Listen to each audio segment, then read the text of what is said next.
bands dry. You dream for a song that hits you so hard, filling you up, suddenly gone.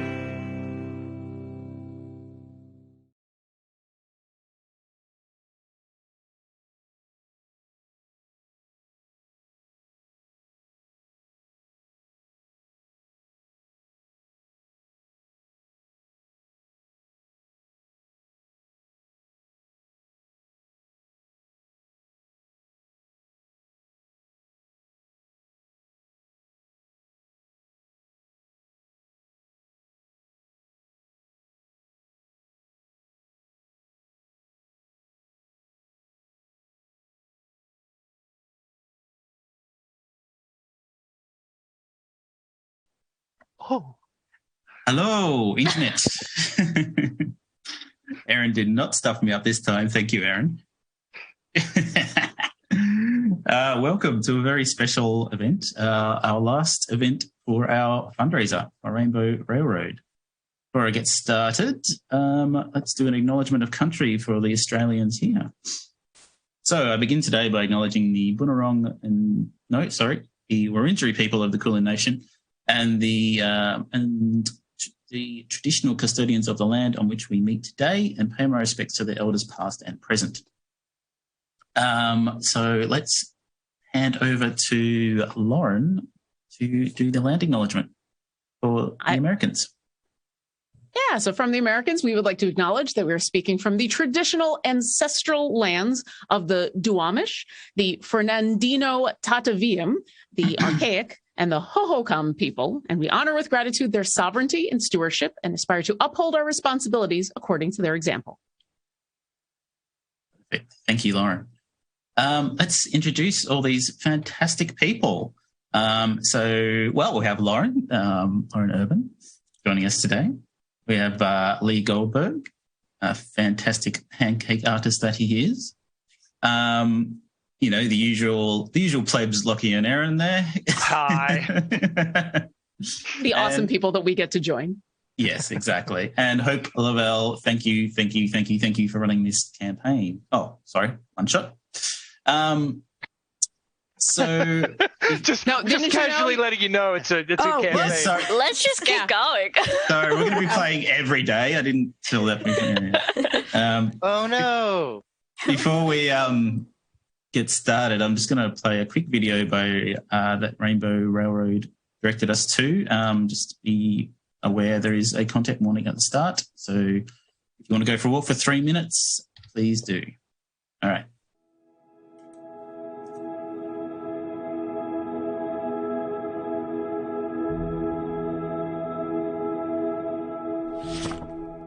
This is Muhammad. When his parents discovered he was bisexual, they tied him to a tree and whipped him. They then outed him to a family member, who was also a police officer, and had Muhammad arrested, imprisoned, and tortured for 25 days. After his release, Rainbow Railroad helped Muhammad find a safe place to hide, away from his family, before relocating him to Germany, where he's now safe and living freely. Muhammad's story, however, is not an uncommon one. In total, 3,451 LGBTQI+ identified people reached out to Rainbow Railroad in 2020. These requests came in from all corners of the globe.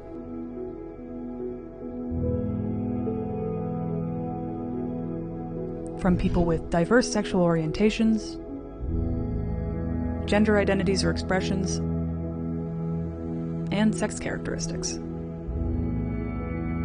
Muhammad's story was representative of a few key trends Rainbow Railroad saw in 2020. One being an uptick in state-sponsored violence and police brutality committed against LGBTQI+ people. Rainbow Railroad saw community organizations raided under false pretenses. And, in some instances, accused of spreading the virus or being generative of it. Reports of family-based violence skyrocketed as lockdown measures trapped many LGBTQI+ people in abusive family environments. 33% of all requests for help reported to Rainbow Railroad in 2020 referenced violence and rejection from family members. And this was just one of 8 other common reasons people reached out to Rainbow Railroad. As the COVID-19 pandemic raged on, and despite increased barriers for travel, Rainbow Railroad was able to relocate 75 people to safety across international borders. Rainbow Railroad also continued to provide support to LGBTQI+ activists around the globe to help create systemic change.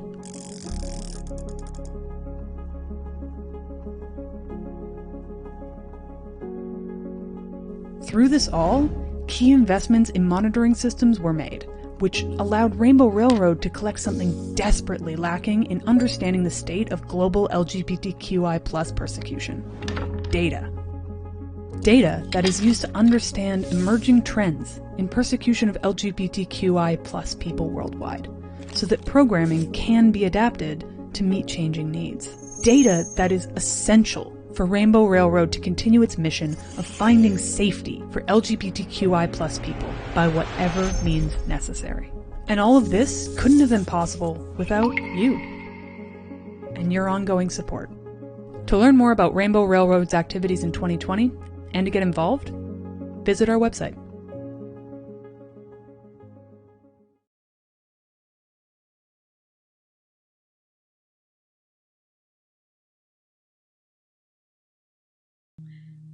And we're back. Oh,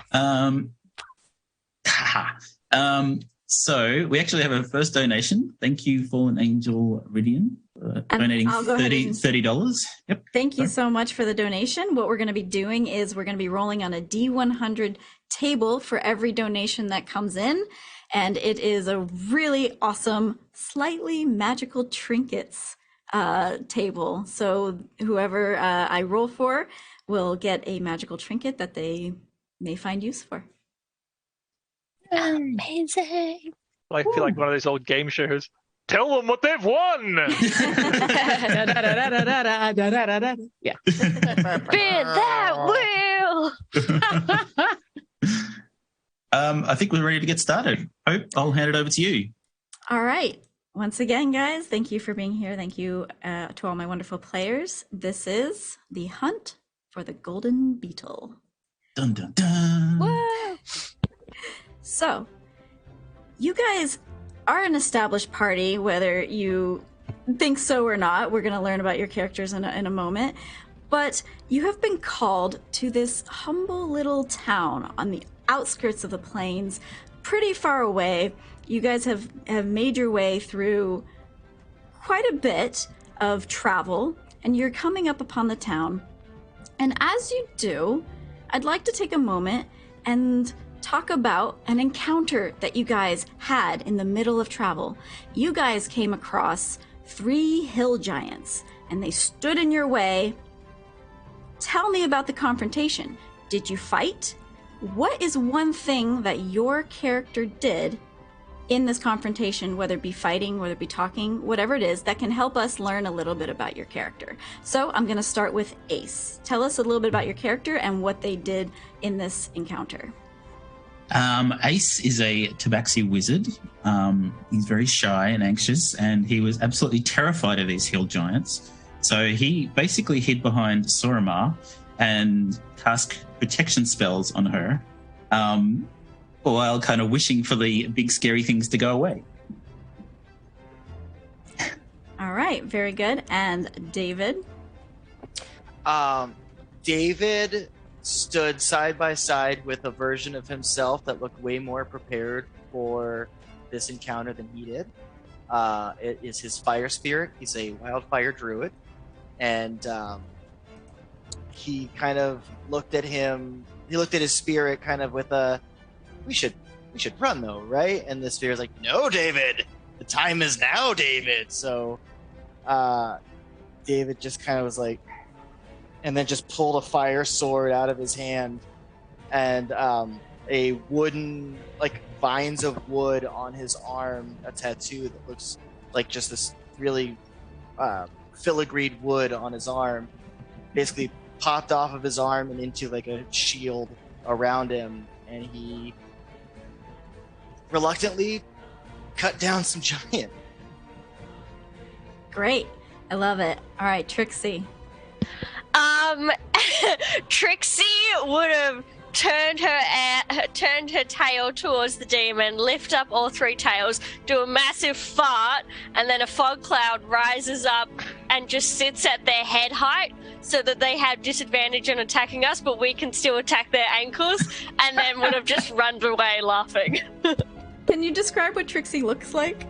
So Trixie's like a human kitsune, so she's not completely in her fox form, so she's got little orange ears with little white tufts, and when she gets angry, you know, her fox nose will come out, and currently she's got 2 tails, so she's in her happy cheeky mode.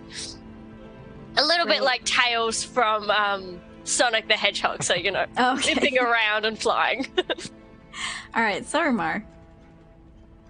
Sorumar is, on the outside, just a blue-skinned humanoid. She's got long black hair that is braided up into kind of an elaborate bun. She's wearing what looks like it could be a dress, but it's actually like plated armor that she's pretty covered in, and she's got a concertina on her hip. And as the fog cloud is going off, as the fire swords are being grabbed, as the protection spells are being protective, she looks over at the closest hill giant and says, "Listen, my friend, this is not going to go well for you. Why don't you just move along before my other friend over here introduces themselves? Because, you know, things are just going to go bad for you." Nice. Great. Love it. All right, Deck. And getting Sorumar's introduction, Deck steps through the fog cloud, sitting at, above his head because he's a small goblin. His ears poking up from the green fart smell that's raising up, lit up behind from the fire of the sword. Walks up to the giants above him, looks up, raises his sword and says, "You want piece of me? I bring it to you!" And raises his sword towards them. What does Deck look like? What are they? Deck is a goblin. He has a fedora and a long trench coat, and wields a giant greatsword about twice the size of him. So, two-hand holding, looking up at them, and glaring his life away through goblin-like slits. If you think that sword is scary, wait until he pulls out the bigger one. She knows how it works, yes? And through that chaos, you guys managed to make it past the hill giants and on your way to the town of Sumner. All right? As you guys approach this town, you realize that it's a quaint little town settled on the plains. Behind it is just this massive grove of forest that just as far as the eye can see until you hit the mountains behind. So there's just mountains off in the distance, forest, and then this town that is surrounded by wheat fields. And so it almost gives this town a golden glow as the sun begins to set. You guys begin to walk through this town, and as you hit the main road, you see houses, you see taverns. It's very small and quaint, but you see people out in the fields beginning to hoe, beginning to pull up weeds. They are working on the fields.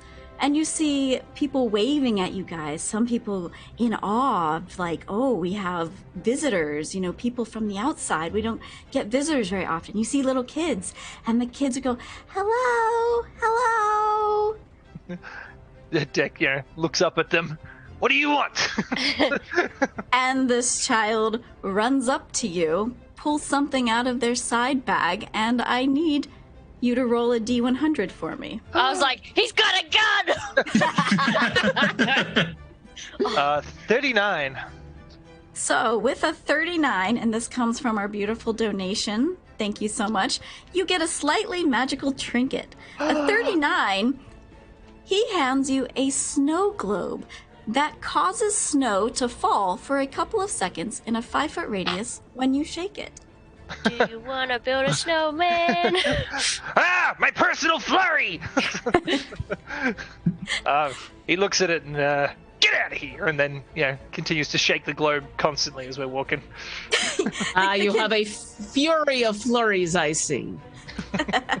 The kid jumps back a little bit scared, but then he kind of laughs and like waves and then goes back to working with his parents. And you guys continue on. You find yourselves getting to the center of town. And there's this warm cottage just sitting there. You see smoke coming out of the chimney, and out steps this big, jolly, jubilant man. And he sees you guys and goes, Oh, you made it! Oh, Sorumar, so good to see you. And this is the mayor of the town. Santa? Is he Mayor Santa? Do I know this Santa's name? It's Santino. Oh, it's not! Perfect. Mayor Santino, it is as always good to see you again. I have brought my friends. We are here to help with the problem that you did not give me a lot of details, but offered a lot of coin. Oh, yes, I did indeed, because I know you. I know you won't come without a lot of coin. Luckily, I have been saving up for this because, well, as you know, this is the time of year that we look for the golden beetle. Now, the golden beetle is, as you know, or maybe don't know because you're not from around here, it is a symbol of good harvest.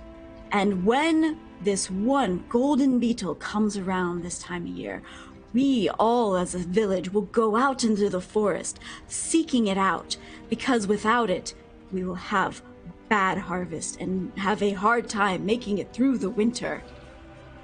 Last year we didn't find it. This year we need it.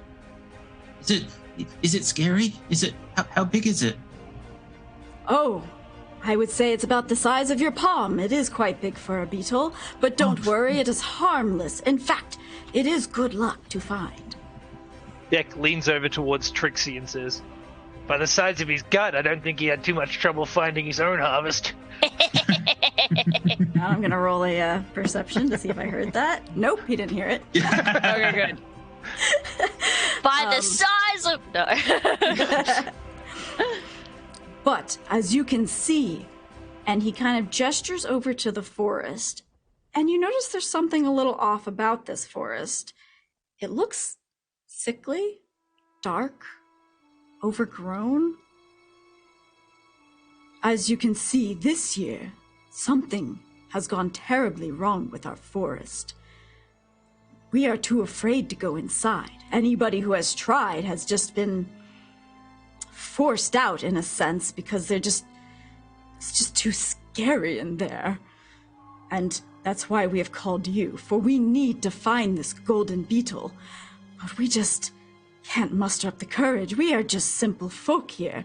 We need true heroes like yourselves to go in and find it for us. We need good harvest this year. Please, you say that you will do it. Oh, absolute. Yeah, we will find a beetle. Sure. Is there only one? Are there a There's only bunch? one golden beetle. Is anyone else looking for the beetle? Who shouldn't be? I don't think so. There's nobody in this town that would be. No one outside of this town. The next town is miles away. It's something that has really only been blessed upon our town, as far as I know. So I can't imagine anyone would be looking for it. But it is quite a large forest. Is it the same beetle every time, or is it a different beetle? Well, I never thought about it. But we always release the beetle once we have our festival. And I suppose so alive. That is a good. That alive. Oh, everybody. I thought that was totally not. I should have clarified. I thought it was obvious, but it's yes, best please. Obvious. Alive. when it comes to the Fellowship of the Bling. You do not want to assume anything. Yes! that's the best.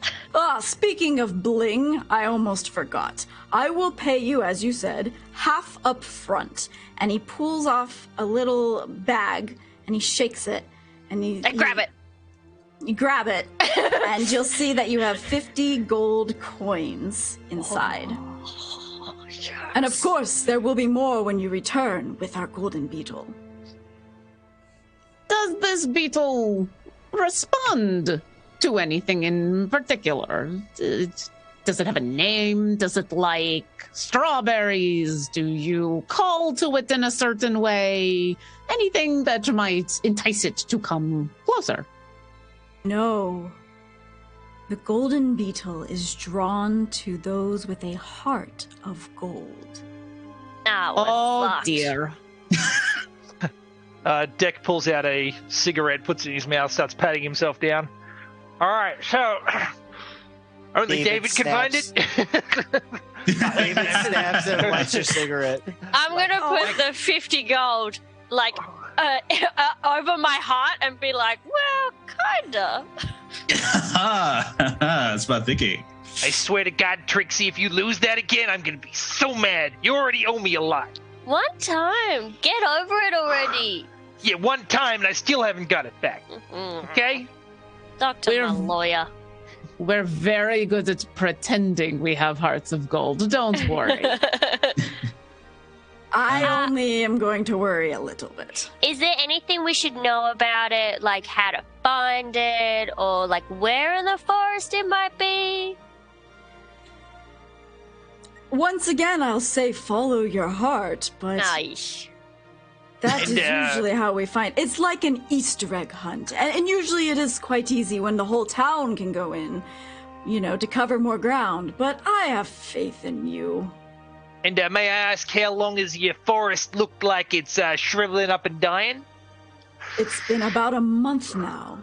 You just become as the Australian. season has begun to change. Just straight from Frankston. That's a local joke for us kids here. A month ago, did anything in particular happen a month ago that you think could have caused your forest to do that? No idea. It came out of nowhere. That's what We she take said. good care of our land. That's what she said? Who? What? It's a Worry not private about joke. her. Yeah, It's a private joke, don't worry. We've been Yes, traveling for so long, we've she's- amused ourselves. She's got a really scary sense of humor. the amount of tales make her lightheaded when they have to put blood into all of them. Oh, of course. Oh, I David's see. gonna A step third towards one the pops mayor. out. David comes up. David's gonna step towards the mayor and, as under his breath, just to the mayor as he can, he's gonna be like, "I'm so sorry." The mayor will bend down because, of course, he is quite a tall. He's human, but he's quite big, and And I'm a gnome.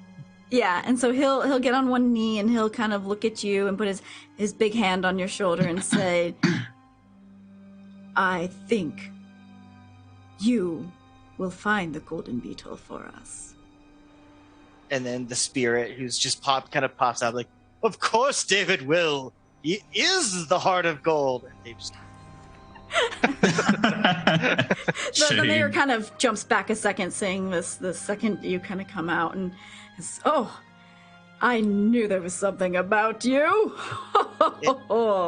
it never gets easier. Okay, well, yeah.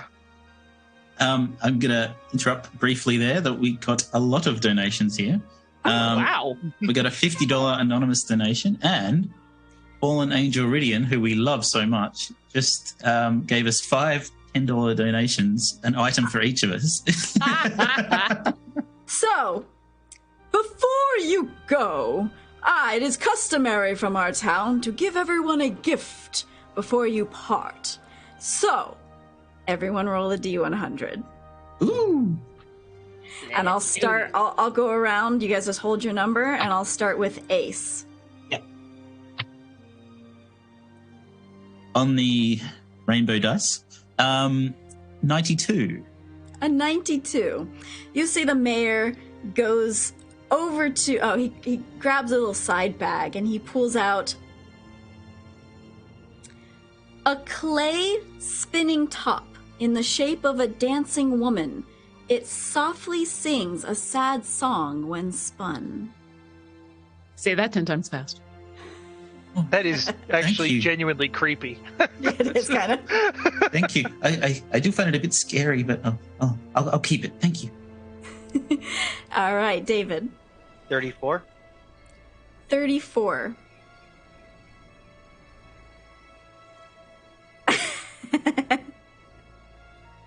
Okay. Always good. Okay. A die that announces the number it rolled in a soft-spoken lady's voice. Okay. All right, Trixie. Now I forgot 2 zeros. It depends. Is that the zero? 100. What's your first one? 8. Then you rolled an 8. Sweet. Okay. An 8. A music box which can record 1 minute of music played by an instrument. Oh my god, I just go straight up and be like, please, please, please, please, please, please, please, play, play, play. I unclip the concertina. I'm like, do you have something in specific? A juicy tune! Woo, woo, woo. Do you know Wonderwall? Fuck, not again! That was for our last stream. It's going to be a thing now. Oh my god. Sorry. Does Sorumar play something to go in? Oh yeah, she starts to play Wonderwall, but she's playing because she knows there's only a minute worth of music, and Wonderwall is like 30 minutes long. She's going to play the abbreviated version, which actually sounds kind of jaunty and like a fun tune, and it ends abruptly at the 59-second mark. So after It's you like, record it, He's gonna be the I'm going to keep opening it, so it's just 2 day, 2 day, 2 day.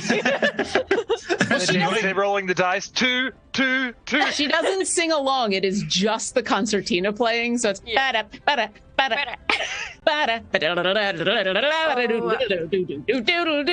a concertina. I hope that this keeps going all game. It's just going to be opening. Yes, please. It's yours. Roll for initiative. All right, Sorumar, your turn. What did you get? I got a 69. Nice. Yes! Nice. This one! You get...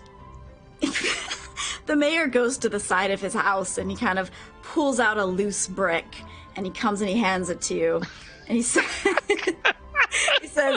"This is an enchanted brick, which under the effect of the Featherfall spell, only when nothing is touching it." So he puts it out and then he lets go and it slowly starts to descend to the ground. And so you just built your house out of that singular brick, and amongst then the his others. house just falls apart. The lodestone. I don't know what I'm going to use this for, but I think I have ideas. Thank you. And Deck. Oh, gimme. I had a 89.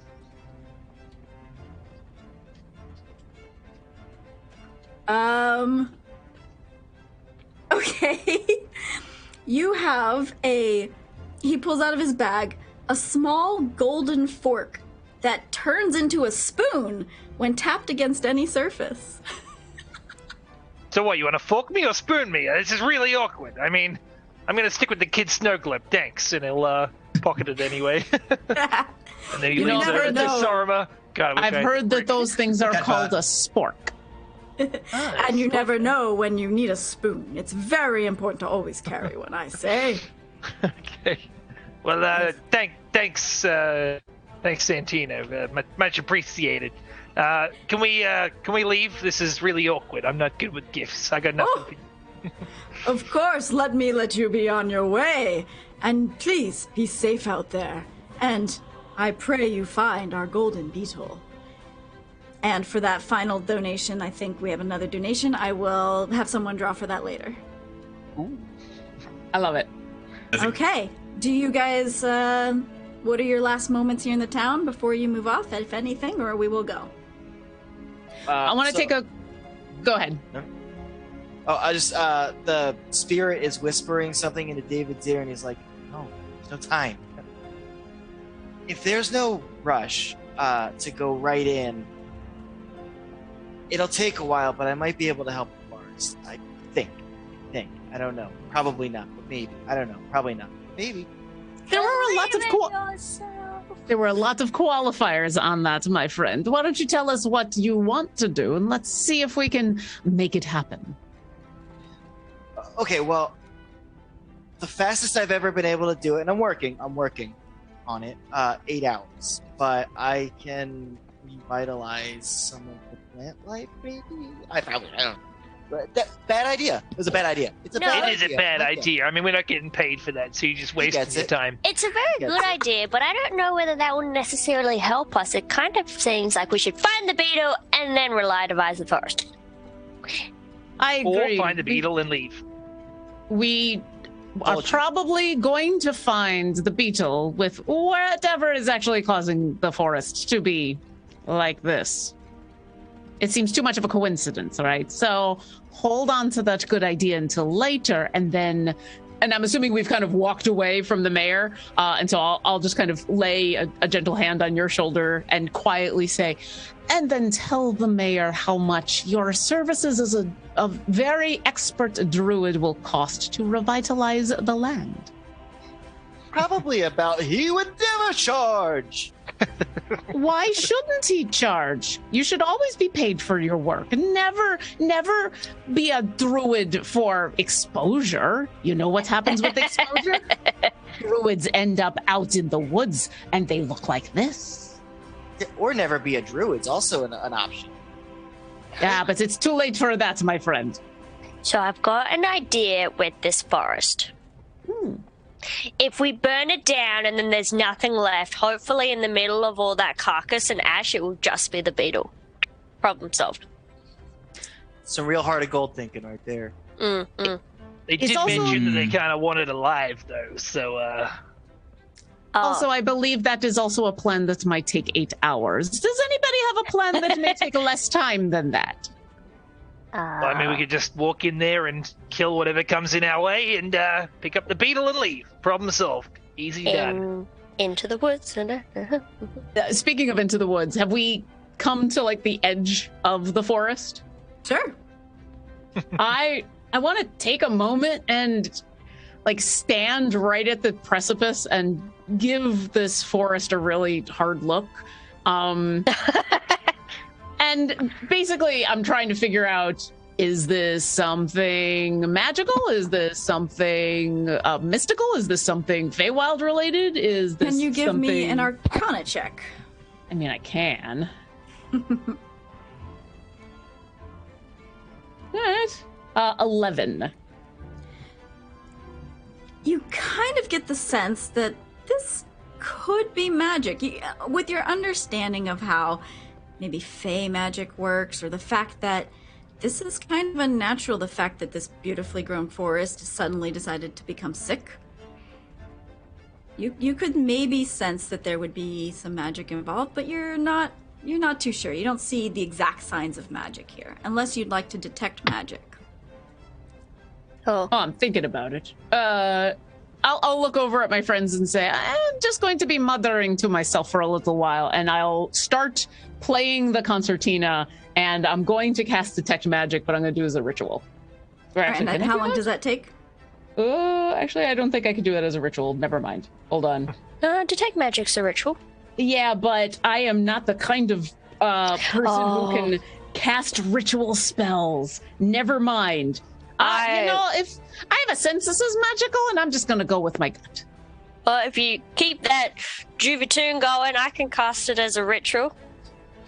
If you would like a Juvie, I will Wonderwall backwards for you, and I will play Wonderwall backwards. Wow. So me casting as this a ritual is like doing an interpretive dance to this song and like really crumping it out and twerking with I've got 3 tails going because someone pissed me off. Yeah, going for it. As you dance around and this music is playing very eerily backwards, because everything sounds very interesting backwards.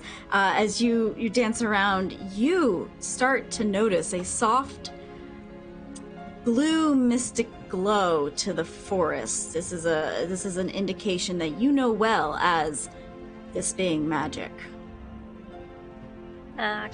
What school of magic, if you know? The one that is protection. Ah! It's an abjuration, yeah? Hey guys, protection magic? All up in this biz. Anyone know what that's about? Well, I mean, the guy said that people can't really get in there without getting shunted back out again, or they just don't want to be in there. Perhaps there's something that's mind affecting them or whatever's. But I think I can do it, and he'll draw out his sword and try walking in a few steps. Oh my god. Yes. Oh, hello there. You hear a voice. Who are you? You only hear a voice coming from the distance. Daddy? Are you interested in coming into my forest? And almost like a Cheshire cat, you see this autumn eladrin kind of poke around a tree, floating on his side, just kind of giving you a little sly smile. Oh, this is interesting. I thought it was just another villager. Who are you? You've claimed this forest? Yes, and everything in it. Don't hurt us. Don't hurt us. Don't hurt us, please. Don't hurt us. And it holds Sorumar's hand. Oh, I would never dream of hurting you, as long as you don't hurt my forest. For you see, there's a golden beetle here that I have claimed. You're after a golden beetle. You're after my golden beetle? Oh, who would have guessed? You can't have it. Can I insight check that moment? The who would have guessed is this Fae being Fae and like, oh, I of course knew you were coming for my golden beetle and this is the whole purpose of this, or are they actually surprised? You can roll an insight. Let's see. Dave is 16. Like, You get the idea that this Fae was expecting, when the town couldn't get in, was expecting someone of greater power to come and try to get in for them. Did they expect two Fae to be coming? Or You can roll an insight check. ooh, first roll. So while they're rolling that, I will say that my background is Fae Lost, which means my mannerisms and knowledge of Fae customs are recognized by natives of the Feywild who see you as one of their own. Because of this, friendly Fae creatures are inclined to come to your aid if you are lost or need help in the Feywild. So at this moment, I'm still very friendly. Right, what was your insight? 6. I know everything. Go ahead, Deck. Deck looks up and like, look, buddy, I'm not impressed by you floating. I've seen a brick do it just moments ago. So, how's about you come with the games and tell us where the bug is so we can leave your wretched forest? Oh, but of course. I tell you what. And he's looking at the Fae, and he kind of regards you guys and kind of winks. And he says, I'll wink back. Oh, you can have the golden beetle, of course, if you play my game. I love games! Yes, let's go! Woo, woo, woo, woo. I love to hear that. But no deals. Oh, no, I wouldn't dream of it, except unless you want to make the deal that if you make it through my game, you can have the beetle. I historically do not like games. Then why did you get a dice?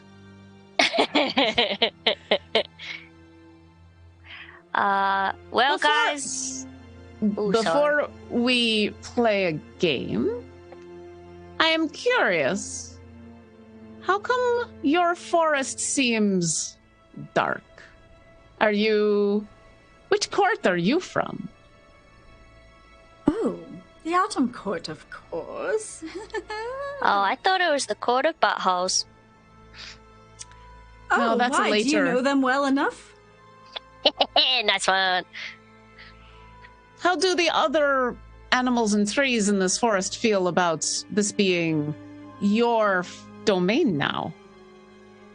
Oh, the animals love me, and of all the mushrooms and fungi that have sprouted here, it's like it's come alive for the second time. Oh, so you're the reason the forest is dying.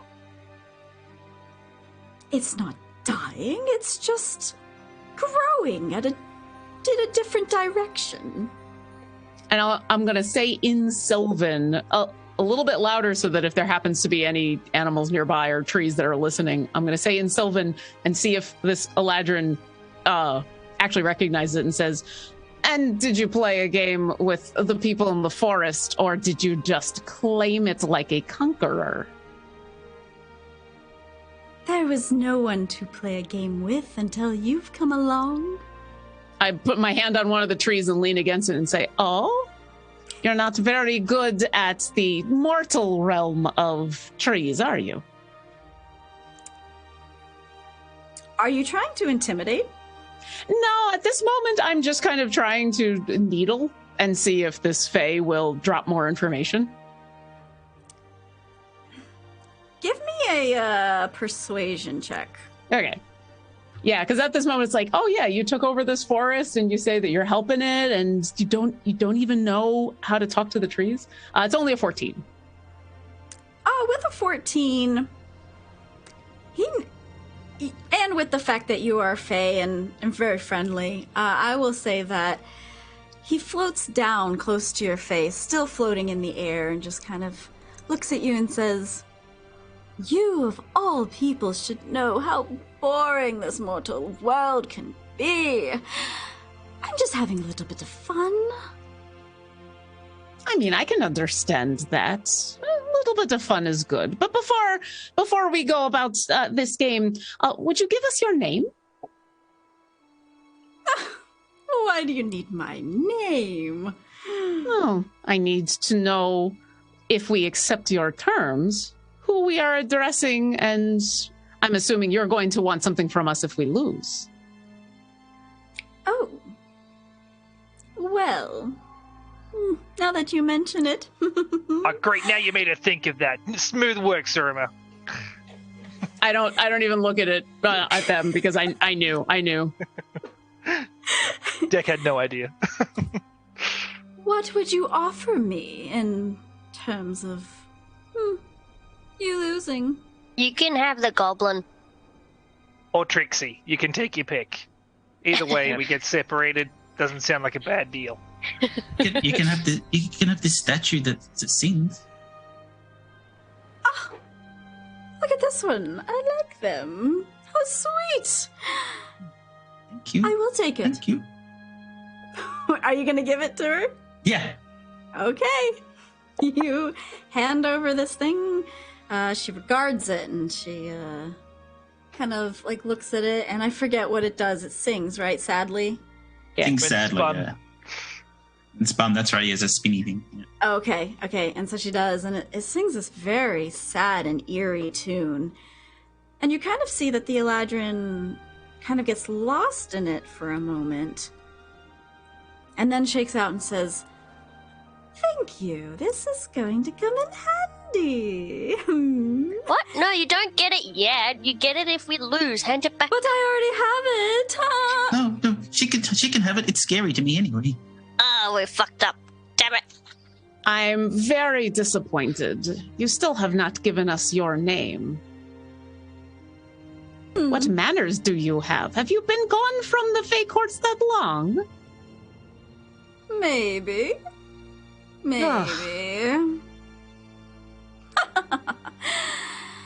You can call me Trinket. Cute. Trinket. It is a pleasure to meet you. Yeah, not Likewise. likewise. Yeah. Oh. I mean, honestly, I would love to get out of your monstrosity that you created in this forest. So, point us in the direction of the Beetle, and we'll get out of your hair.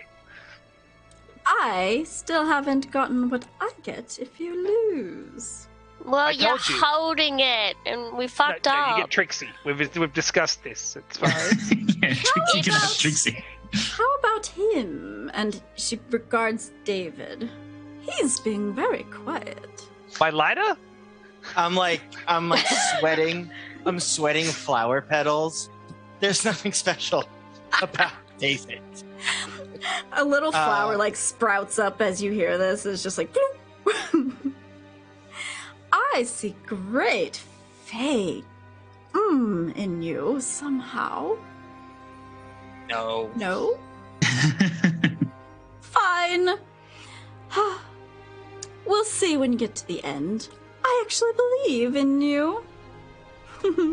So, shall we play? All right, We've what are got, the rules? got 2 donations, by the way. Oh, shit. Oh, so that's 3 we have not. And Quite. Cassius specifically wants an item for the evil fae. Oh, Oh! Oh my god! Can that be the item we convinced to give the Fae? No, if Yes. she rolls and matches one of our ones, we have to give that to her as well. oh gosh, where's my? 1 second. Let me find my. Also, someone in the chat You want me asked to roll for you, Hope? I got it. Okay. what the tales are about. I've just decided that the tales are based on her mood. Thematically, it doesn't really change anything. It's just because it's fun. It's cool. Oh no. All right. Who has a bag on them? You guys all have adventuring packs, yes? Yeah. Yes. Yeah. I need a volunteer for someone to offer something, maybe in good gesture. I think a deck could do it. He'll be like, look, Alright. you just tell me where to find the bug and I'll give you... And he reaches into his bag. Perfect. And this is something that you came across. You'd got in town, in one of the bigger towns. Somebody kind of got you to buy this in terms of it, like, oh, this is. It's like, oh, you need this. You need this. You pull out fancy clothes that neatly fold themselves when taken off and left undisturbed for a moment. So I throw them into the air and then they land and just fold back up again.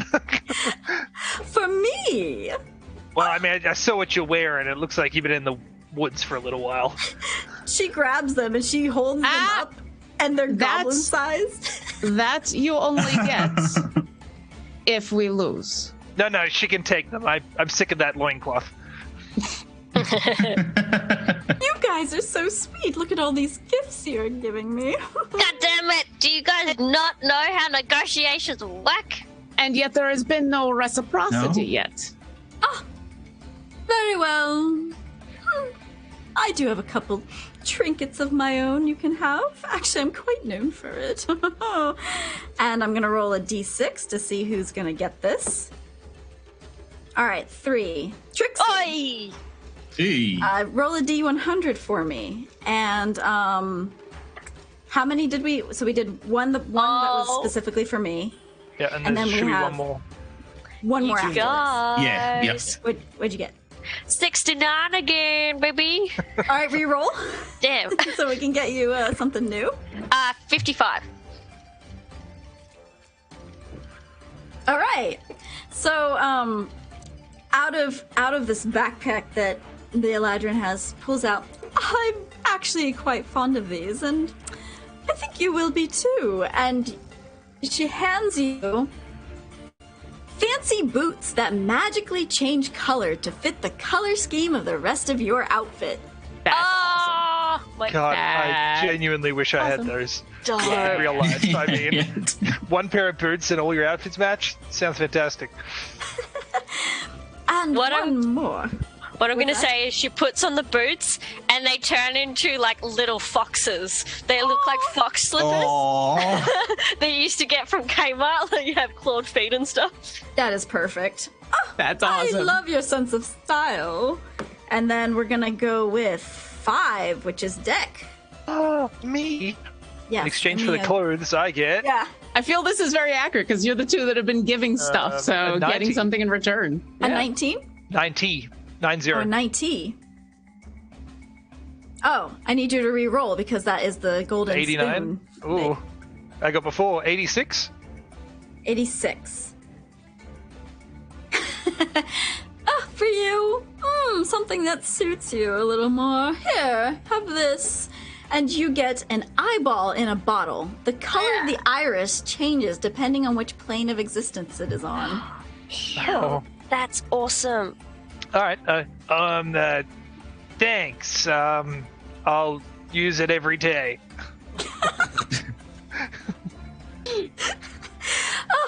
All right, with that, I think we've had a very, very lovely holiday here. Why Before don't you we... go, Yes. I mean, we've had this lovely conversation, and we definitely need to know a little bit more about the game that we are playing, but also, will you invite us into your forest? And as I say that, I'm casting Detect Thoughts. All right. What is the DC for that?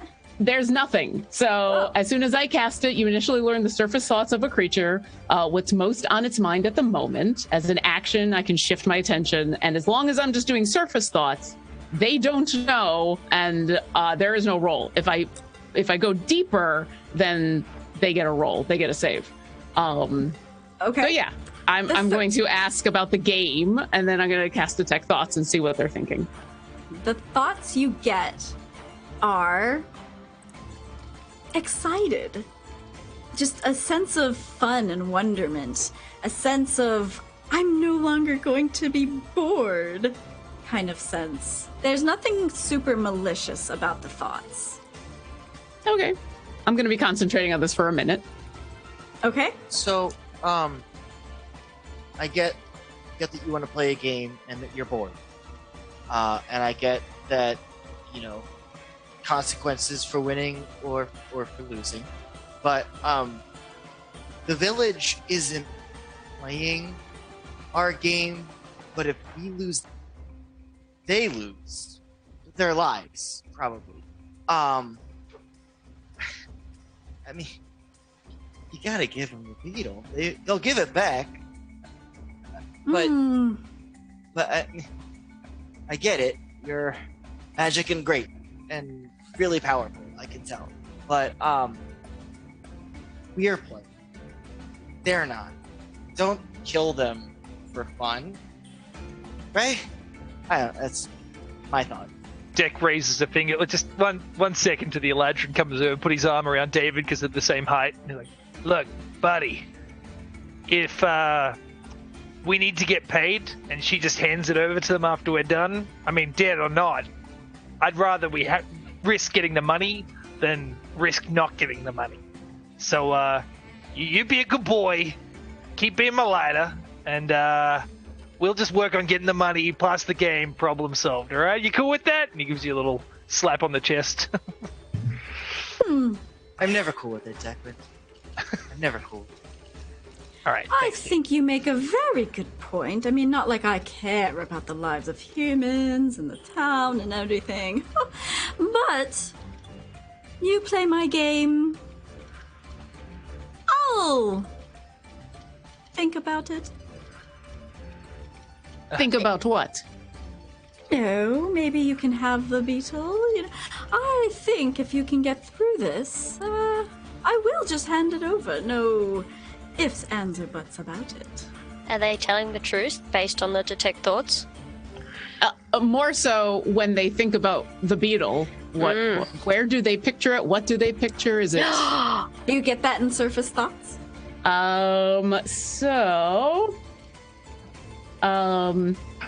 Probe deeper. Questions verbally directed at the target creature naturally shape the course of its thoughts. So this spell is particularly effective as part of an interrogation. So basically, as long as I'm getting surface thoughts, like any thinking creature, don't think about pink elephants. Okay. So we've asked about the beetle. So, when you say the golden beetle, you get this image deep inside the forest in a small cage on top of a vine-made throne.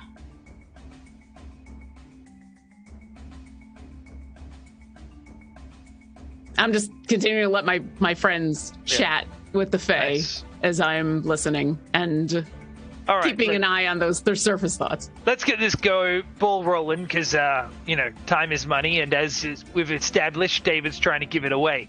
So how's about you tell us the first rule of this game and we walk in and get the beetle and, bada bim, bada boom, we're out.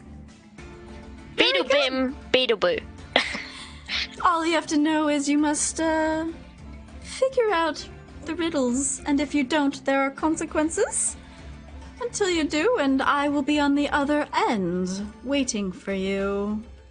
What kind of consequences? Oh, you'll see. I mean, unless you can get them right on the first try, we'll see. Let's give you an example. I don't like this. I don't like this. I'll give you a very easy. Yes. It will be okay, Ace. I mean, it's just a game. If they wanted to hurt us, they would have hurt us by now. And it's no fun to just kill the people you're playing with. As far as we know, everybody that has gone on in has come out, correct? So it's nothing you need to be afraid of. But I will ask, are these riddles verbal, physical? What kind of riddles are we talking about? I haven't encountered a sphinx yet. Well, why don't I just show you? Why don't we start with a little example? Something easy for you to start with. And poof! You see this stone statue stand before you. And it's of a woman in a drape gown with just a very generic looking woman. And she is holding out her hands, cupped, like it's waiting to receive something. And the Eladrin starts to dance around it and says, I have a tail, a head, but no legs. I am probably with you now. Present it to the statue and you may enter. Okay, ta-ta! And before they go, what were their surface thoughts as they were rattling off the riddle?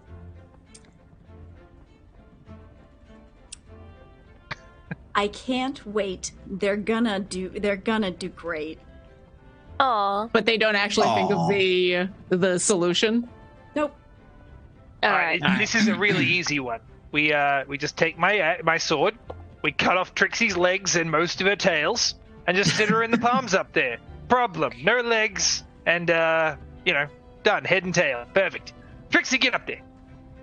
I'm gonna just grow another tail and just slap you in the face. Oh, God damn it! Is it a snake? I've got a snake head. Is there a reason you have the head of a snake? Oh, before I met you, there was an encounter, and a friend of mine cut the head off the snake, but then allowed me to keep it as a trinket. I just slowly rotate my head. You have very interesting trinkets. Also, David, I appreciate the fact that you try to appeal to Trinket's better nature. That's not really how Fae work. Better nature in Fae? No, we're all just cheeky bastards. That sometimes you can convince them to be cheeky for you instead of cheeky against you. Fair point. What was the riddle again? So the riddle, you can actually see it now. It has appeared at the base of the statue, and it reads in quotations in common. It says, I have a tail, a head, but no legs. I am probably with you now. Present it to me. I hope it's not a snake. There's no snakes around here, is there? You're literally holding one. Well, it's only a snake head, though. Do we think it's a story? I think it is. With all that reward talk that we're going on, clearly she wants something that has a head and a tail on it. What do you say? Oh my god. I just love that the chat is solving this for us. That's why I'm not looking at the chat. Okay, real quick, when you say that we can see it in front of us, is it TAIL or TALE? T-A-I-L. Okay. I was picturing T-A-L-E, which is why I went there. Yeah, no, so I'm just going to put my hand over my chest, which is where all the money is, and reluctantly take out a coin. That's coming out of your wage.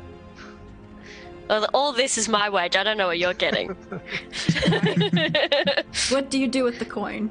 I'm gonna pa-ching, flick it over, and hope that it lands in.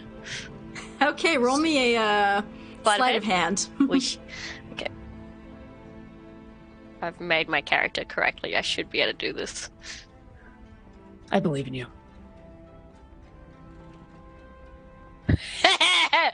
9! Whoop! Into the forest. You have no idea where it has landed. There goes 1 gold coin for you. Oh, no. 9 remaining. I just want to try again. No! Deck dives on you. I can do it, I swear! I'm normally good at this. Hey, that's better. 21. 21. Woo! Ding, ding, ding, ding. And as it lands in the cupped hands of this woman's statue, the forest begins to groan and kind of breathe, and the vines start to part, and right past the statue is a pathway into the forest, and the statue disappears. And your gold coin lays on the ground. It did not keep it. Amazing. Lachie, I thought you were going to do your sexy moan there. Didn't need a reason for it. All right, good. That we're counting that as one of your coins. I don't care what you say. All right, we all good? Golden boy, gesturing to David. You ready? Almost never. Let's go. Lead the way. Your golden heart shall save us yet. As we start to go on onto this path, I'm gonna ask David in a lowish voice so that if anyone's listening, they don't hear it. You're pretty good at speaking with animals, right? I've seen you do that before. They usually talk to me. That's awesome, because I have a sneaky suspicion the Golden Beetle is not a willing participant in this little game, and so it might be good to have a chat with them when we arrive. Just giving you the heads up. All right. So with that, you guys enter the forest, and the light seems to dim as you go into this. It is not completely dark. It is hard to see, but you guys can make your way through. It is difficult terrain if you were to go off of this path. And this path leads to a clearing. Do you enter the clearing? I think Dex would. Oh, Deck would. All right. You guys enter this clearing, and as soon as you enter in, whoosh, all around you, behind you, vines and foliage grow into this square 12 by 12 by 12 foot room filled just vine covered walls that seem you can try, but seem pretty solid. As in front of you. Yes? Deck will run over and try and slice one of the walls. No! I don't like small spaces! Give me an attack roll. What we got? Running numbers. Sorry. 27. Whoosh! The vines part. What would you like to do? Do I see anything on the other side? It's forest. It's dark. I'll do a barrel roll. Try and sneak through the thing. Is it doable? You do a barrel roll. You hop out on the opposite side of the room, and the vines grow back. Yeah, catching my breath and, okay. I wouldn't recommend that to anyone.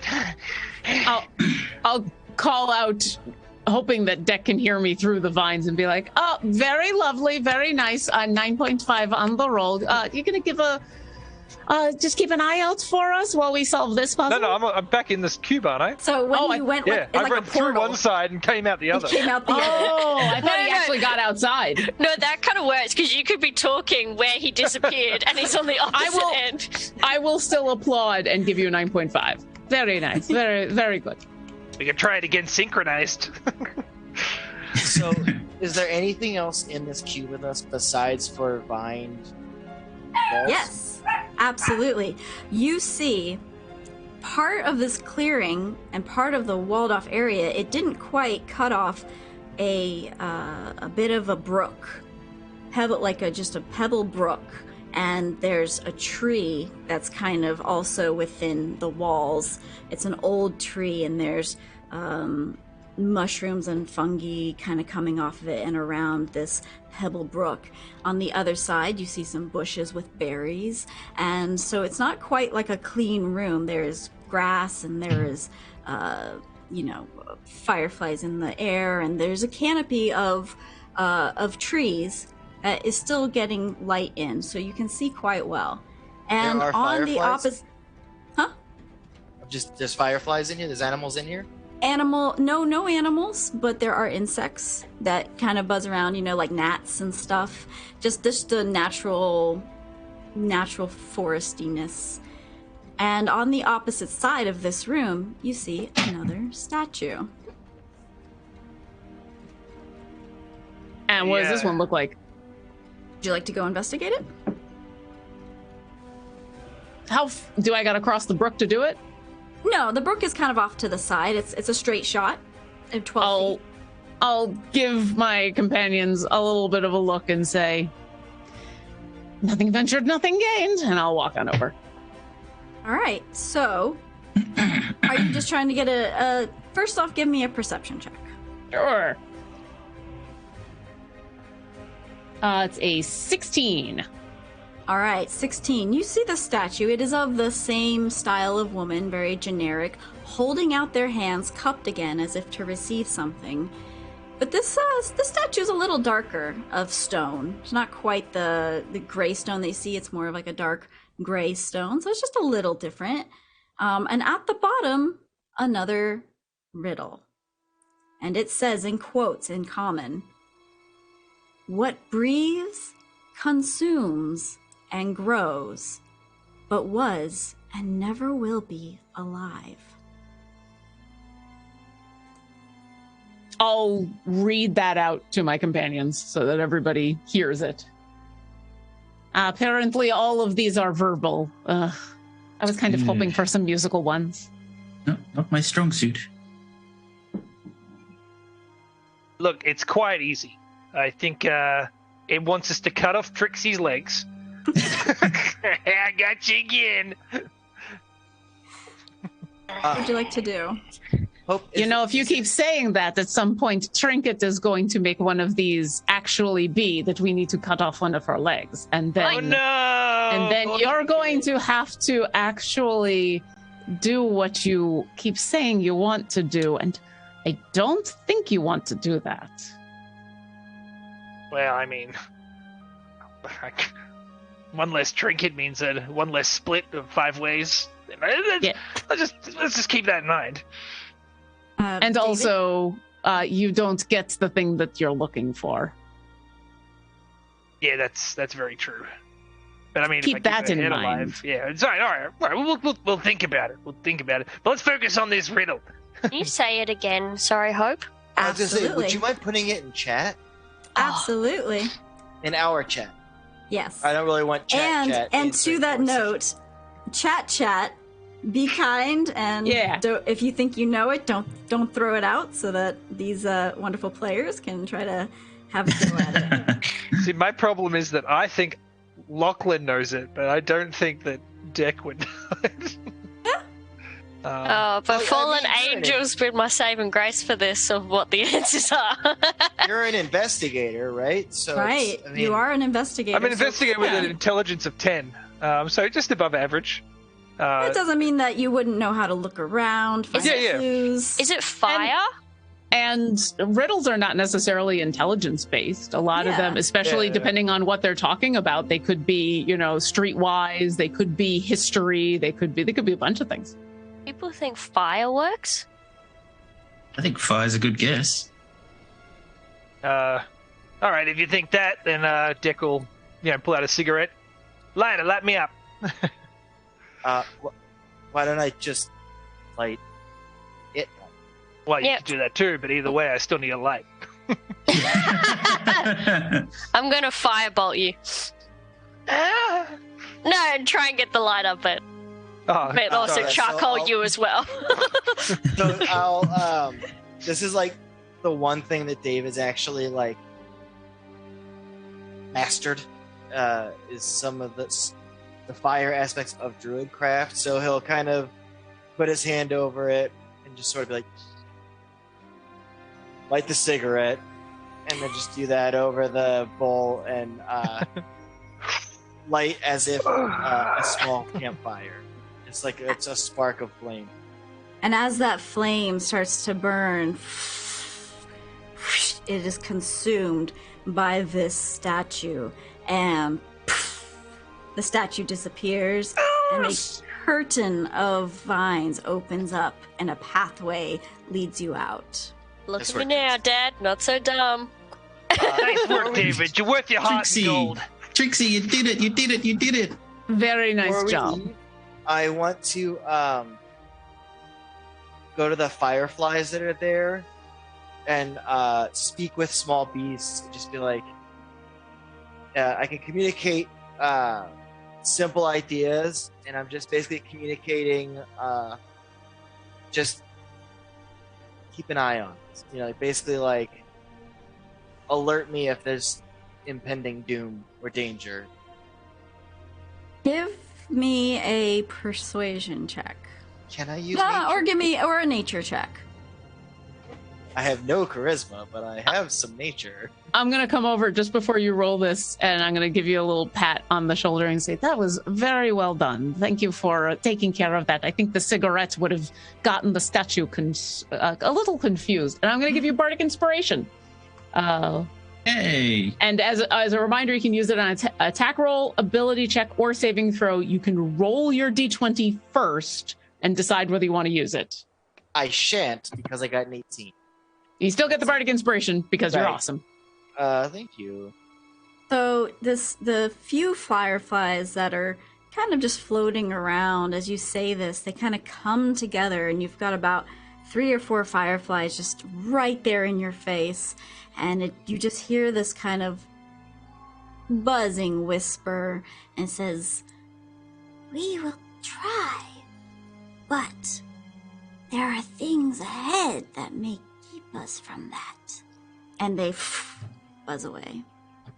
And as I kind of turn towards the curtain, my eyes just sort of like flicker a little bit like a firefly's butt. yeah. I guess, but like it like just flickers a little bit, and I kind of whisper under my breath, hoping that the spirit doesn't hear me. That I was like, I think I'm getting this. Wait, what did you say? We can't hear that either. Oh, he's like, I think I'm getting this. Just like really quietly to himself, and he walks through the curtain a little bit with straighter posture than he has his whole life. And the final firefly flows around you and almost sits on your ear and says, "You don't have to kill us," and flies off. And you guys enter. You don't have to kill us? Yep. I have to commend your hope. That voice is fantastic for the fireflies. I love it. Yes, brilliant. I can do the high voices, not quite so much the lows. I thought they were going to say you don't have to be rich to be my girl, but that also works. That's what the others were saying. They just weren't close enough. So is there anything else you guys would like to do in this room before moving forward? If I could fill up my cantina with some water, just All right. to, have that on me. Can I do a quick nature check on that water to make sure it's not some baby BS? Yeah, And- give me your roll. While he rolls that, I'm going to look over at Deck and say, we are not in the Feywild, but this is a place claimed by somebody who is. Be careful not to eat or drink anything. Yeah, but I mean, I've been looking at this eyeball for the past 20 minutes, and, I need something to sit on my stomach, and I just ate a whole bunch of those berries, and they're not doing well for me. So, all 22. right. With the 22, you actually feel the sense of cleanliness. This forest, the water seems clean. The fungi, as even though they are fungi, is clean. The mushrooms, the berries. You get a sense that while this is magic, it's not malicious. So it's not safe in spite of the Fae, but it is part of her or his magic's still safe. Like, it's not the forest being safe despite what's going on around it. It's correct. Like, there part has been of- no tampering of the forest as far as the magic is overgrowing it, but not in a malicious way. Okay. Okay. Anything else? Ace will fill up his coffee flask. with the water. Yeah. Okay. Very good. As everyone leaves, I'll collect a few of the mushrooms for myself, and then continue. Okay. Those Fey mushrooms. There's gonna be some, I heard the rumors. if they let you out of this forest, you're gonna have some really good dreams tonight. Oh. Remember the last time we had to, wake him up and put him in the river, and All right. But he had and- stories for days. It was very amusing. it was very amusing. And so you guys continue down this path? All right, and Yeah, the vines let's do close behind you as you continue forward. Soon, you notice it is getting a bit darker the deeper into this forest you go. Still able to see, but a little bit more eerie as you enter another clearing. Do you enter this clearing? Yeah. Deck, Go on. this time at least we know what to be prepared for. You just save your awesome sword work for later, and I'll walk in. Absolutely. I think the only fair thing to do is let Ace take the front, and he kind of starts pushing Ace into the room first. No. Come on, you lead the way. I did it last time. I'm scared. And he casts false life on himself. Oh, I just give you a really hard kick in the lower back to shove you into the room. Kia! Ace is the first one in as he poof right into the clearing. And again, as you guys enter, the vines close up and become taut, and you have another 12 by 12 by 12 room made of the forest. Again, this is a bit darker, but again, the sun-spotted forest, the canopy is allowing a bit of light to come in and kind of speckle across the grass that's below you. Here, you guys notice that there are two statues, one on the left and one on the right. What would you like to do? Is there anything else in this cube? Give me a perception check. Sure. I'll take a Can I little look use around. nature to also kind of look around? Absolutely. I got a 19. A 19, and I'll wait for David. Yeah. 21. Come on, I'm rolling rocks. Nice. You do notice that there are still gnats in the air and mushrooms about. Just there is no trees within the room. You still see the overhead of trees, the branches of trees causing this canopy. But it's mostly a straightforward room. There's not much to see here other than the statues and the grass, and just maybe a couple of gnats here and there. All right, I got this one, and I'll head over to the one on the right and see if there's any inscription on it. All right. You're looking down at this statue. Once again, you see this very standard woman statue. It almost looks exactly like the others. The stone is pretty much the same as the last one. At the bottom, you see this. One second, as I copy it, and then I'll read it out loud. I'll put it in the chat. It reads in common: "What breaks but never falls. Silence. No. What? It's just an easy one. It's that brick heart. from before. Yeah. But sadly it does fall. It just falls very slowly. But stay over there. Let me go see what the friend on the other side has, and I'll check out the other statue. All right. Again, the statue looks just like the other one. Hands out with its cupped hands. And this one says, "What falls but never breaks?" Oh no. Oh, they are a pair, aren't they? I think David's gonna walk next to Ace and kind of see in Ace a bit of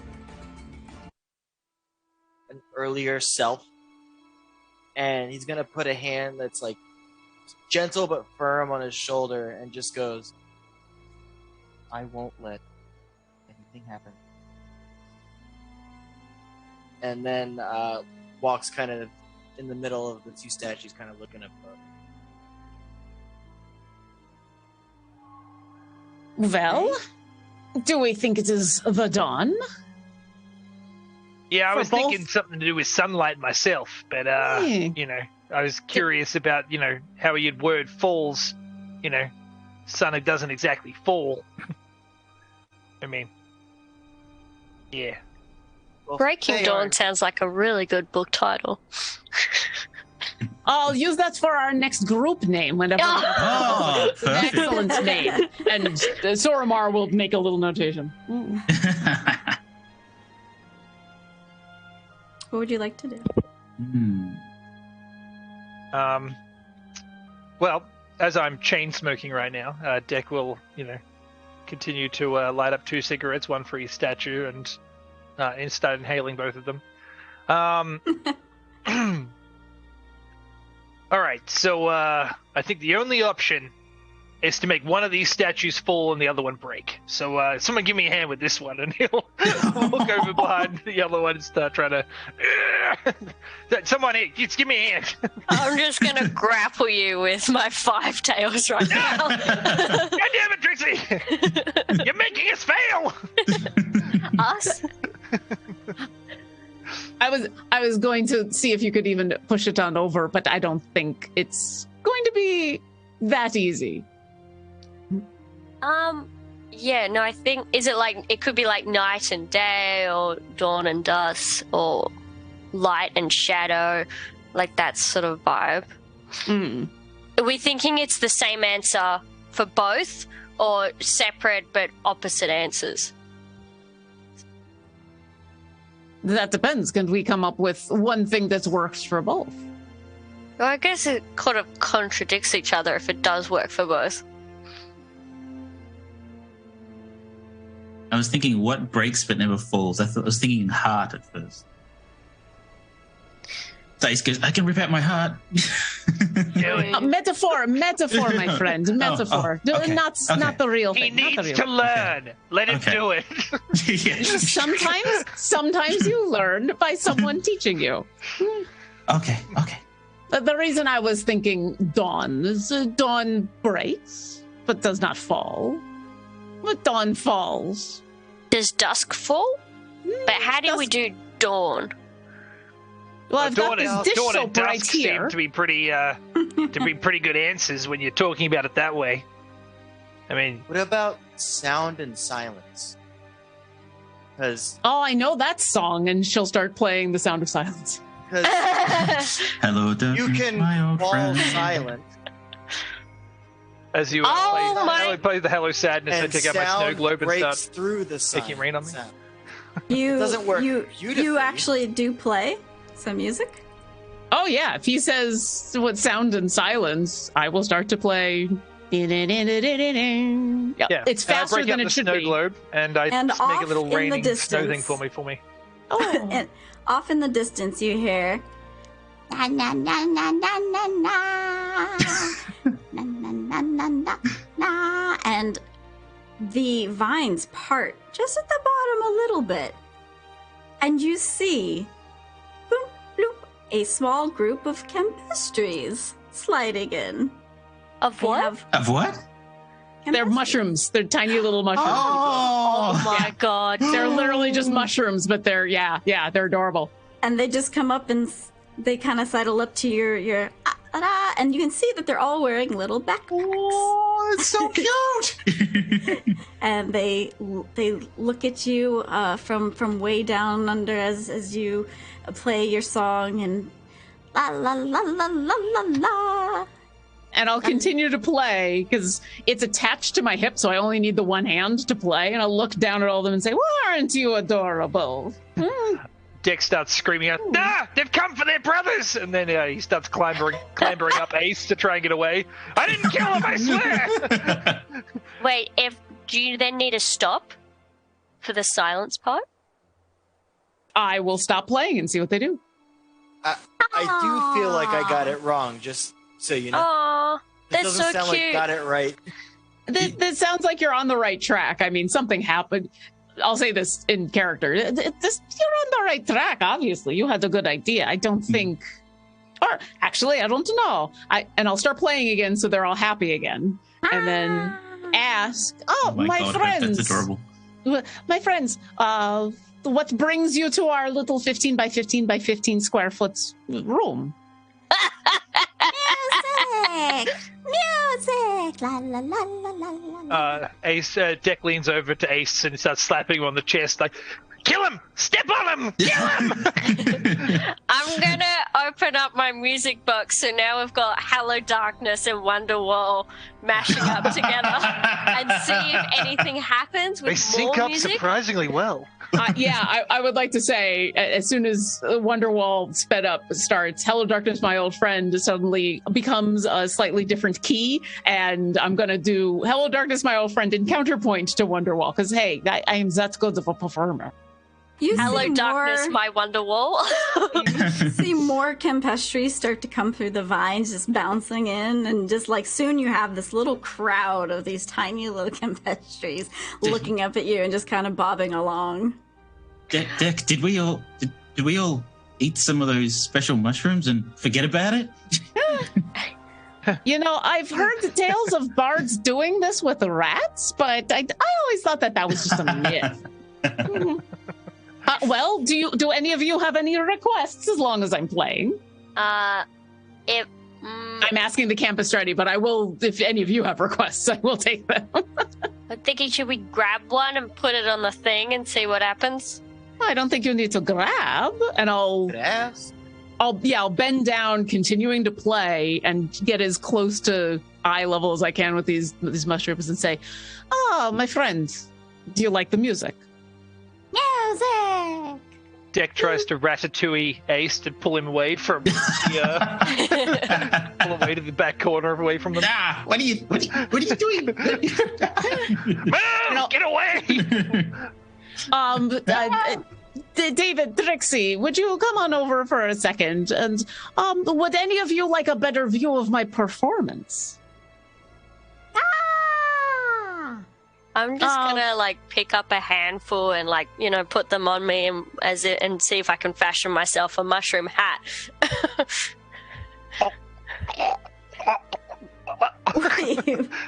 Wait, what did you do? Just gagging. I just want to pick up a bunch and just sit them on me and, see if they will chill out on my head. Yeah, they just continue to bob back and All right. forth. I'll just hold my hand out for one to step on. Campestry just hops right on. Do you speak? Music! Hello, you cute little mushrooms. We're trying to figure out how to do this riddle. Do you guys have the answers? No! Damn it! Worth a try, guys. Encore. It's always worth an ask. You never know.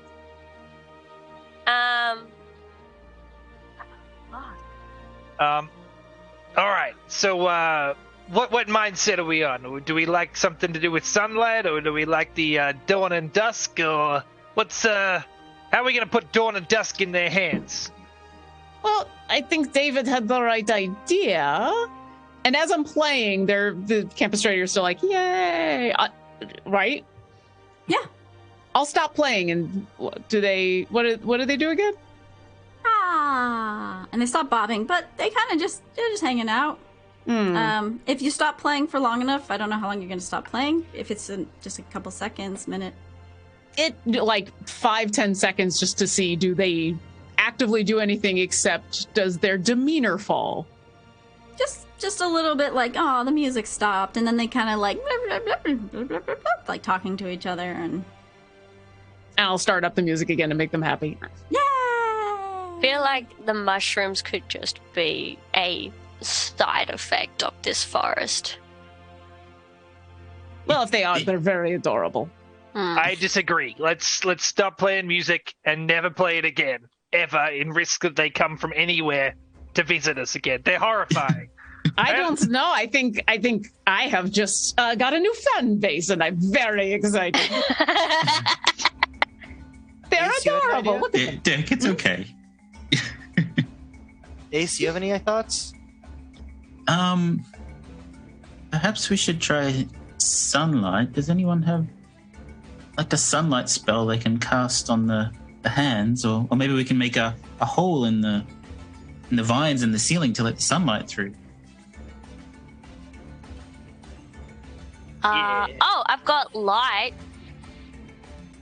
Is that but it's Like just, it's not sunlight, it's just, it sheds bright light, so it's a little bit different.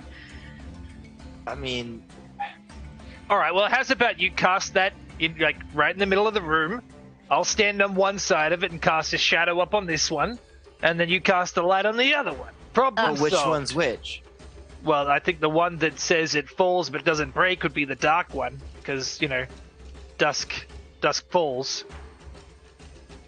So, Or darkness falls. well, there you go. Hmm. And light breaks beyond the window thing. No harm in trying. All right. So I'll position myself. All right, light up right here. Amazing. My tail, sort of just the tips of it light up, and that's how I cast it, little orbs dangling on the end. And so they all come together and place it on top. Aww. Oh, So to iterate, you had the lights up on your tails and you put it into the hands, Yeah. like a little ball, orbs ball. Okay, the statue starts to glow. oh yeah. That's a good sign. All right, now do your darkness thing, Warlock. Well, I was just hoping to cast a shadow by standing right here and, you know, put myself in the way of the light. So there's just a stream of shadow coming from behind. Nothing happens. All right, then I'm going to fart in the direction of the There's statue no windows in here! and cast fog cloud, and my fart is like musical notes that come out of my butt in time to the hello darkness, and burr, burr, burr, burr, burr, burr, burr, and land on the thing. So wind breaks but never falls. Oh my god! That's very good. It works on multiple levels. Very good. So it heavily obscures. So I'm hoping with that it's like some sort of darkness. I don't know. That's the best I got. How bright is your light? It is a 20-foot bright light, and then 20-foot radius bright light, and then dim light for an additional 20. So in this 12 by 12 by 12 room, your light shines brightly, and the fog actually refracts all of that light. So now it's even Everything's brighter. up. All right, has anyone got a blanket? I'll cut my hands over the hands that are supposed to be darkness. The statue begins to darken with almost an aura of darkness. Ooh. Wait, I get to do a wild magic check. I'm so sorry. Oh, let's see what happens. Give me a roll. Oh no. It should be a DC. Do I roll or do you roll? I'm happy with either roll, but I'm just because I haven't Yeah, Oh, because it's a someone rolls first a level. d20 to see if something actually happens. Oh, right. It has to something has to happen. So roll a d20. And as long as I don't get a 1, it's fine. 13. Yep. Okay. So then I Alright. think I'm now at 2. My DC's 2. Yep. So while there is fog in this room, you can suddenly see a poof, and both statues disappear. And the Campestries, if that's how you say it, I think I'm saying it wrong, huh? Aren't I? You're the DM. However you say it is the right way. Say pronounce it in the Feywild. Yeah, right? They go, I've heard it both ways. "Woo, yay!" And they say, "Thank you very much." La la la la, and they start running off. Oh, into well, the thank you opposite for direction. a lovely party. I mean, I could play something else. I always take requests. Yay! And if you play music, they will follow. We suddenly have a mushroom army. I'm going to continue to play music. All right, they start kind of like inching along with you. And what would you guys like to do? The vines have parted into another walkway. We're gonna skip forward. I tap on Ace like, run! Get away from them, run! No! And he's still holding his mouth because of this fog cloud smell in here. Oh, I mean, as the vines disperse, I get rid of it. But excuse me, my fog cloud would smell like cotton candy. Ooh, nice. So, as I walk through, the spirit, like, David may be the only one that can see it when not summoning it, like, mechanically. But as we're walking out, the spirit, like, kind of stays behind and just has this giant smile on his face and then just dissolves away from David's sight as well. And he just kind of is like, okay, and walks through. Nice. And I will sidle up next to David as I'm still being the Pied Piper of mushrooms and say, just to be on the safe side, can you warn our new fan club, if things do actually get dangerous, they should run. I'd hate for them to get in the way of, say, random fireballs from our friend over there. And I point over Trixie.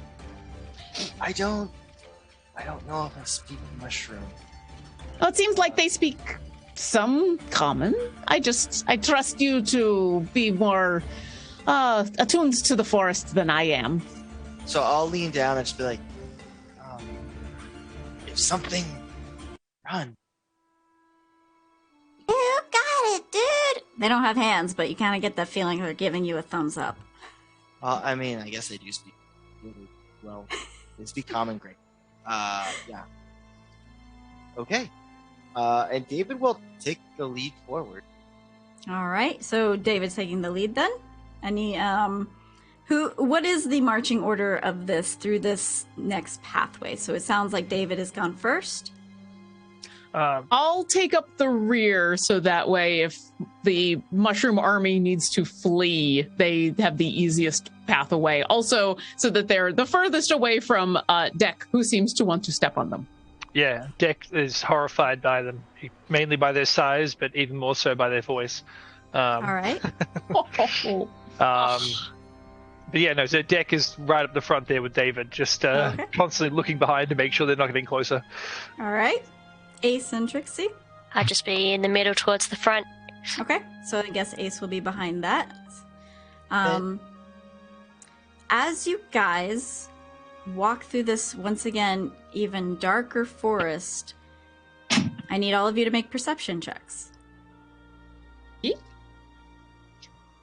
I also feel like Sorumar should play Lucy in the Sky with Diamonds. Seems apt. A 13 from me. Absolutely. For whatever reason, all the other songs that I've been playing have been like sped up, but this one is incredibly slow. Oh, Lucy excellent. in the sky. Which is not singing, it's just the it's a really low I love key. it. Because I just want to see if the Campestretti will like dance in slow motion. Excellent. They do. They're very like. Yep. Okay, this I is got a 9. becoming even more trippy. Okay. I got 23. I got 17. I better roll. Hi, 10. 10 and David.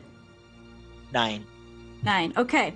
And with Dex perception passive of a 17, I'll say you also hear this. So Trixie, Sorumar, and Deck, you guys start to hear the sound of a sad woman singing. Oh, does it sound similar to that of the dreidel? It does. Lucy in the Sky with Diamonds goes away, and now I'm playing counterpoint to Ace's former spinning top. It is very eerie when you start, and actually the Campestretti, as you say, right? I think so. Oh. DM is always right. Oh, Exactly. Oh. And they are feeling wary, but they're not used to this kind of music. Well, not kind of this music at all. They come from this forest. They don't get to hear music very often. So they're still enchanted, but it's getting eerie in here. And you just hear a whisper. You're doing so well. You're almost there, I promise. And then the music fades.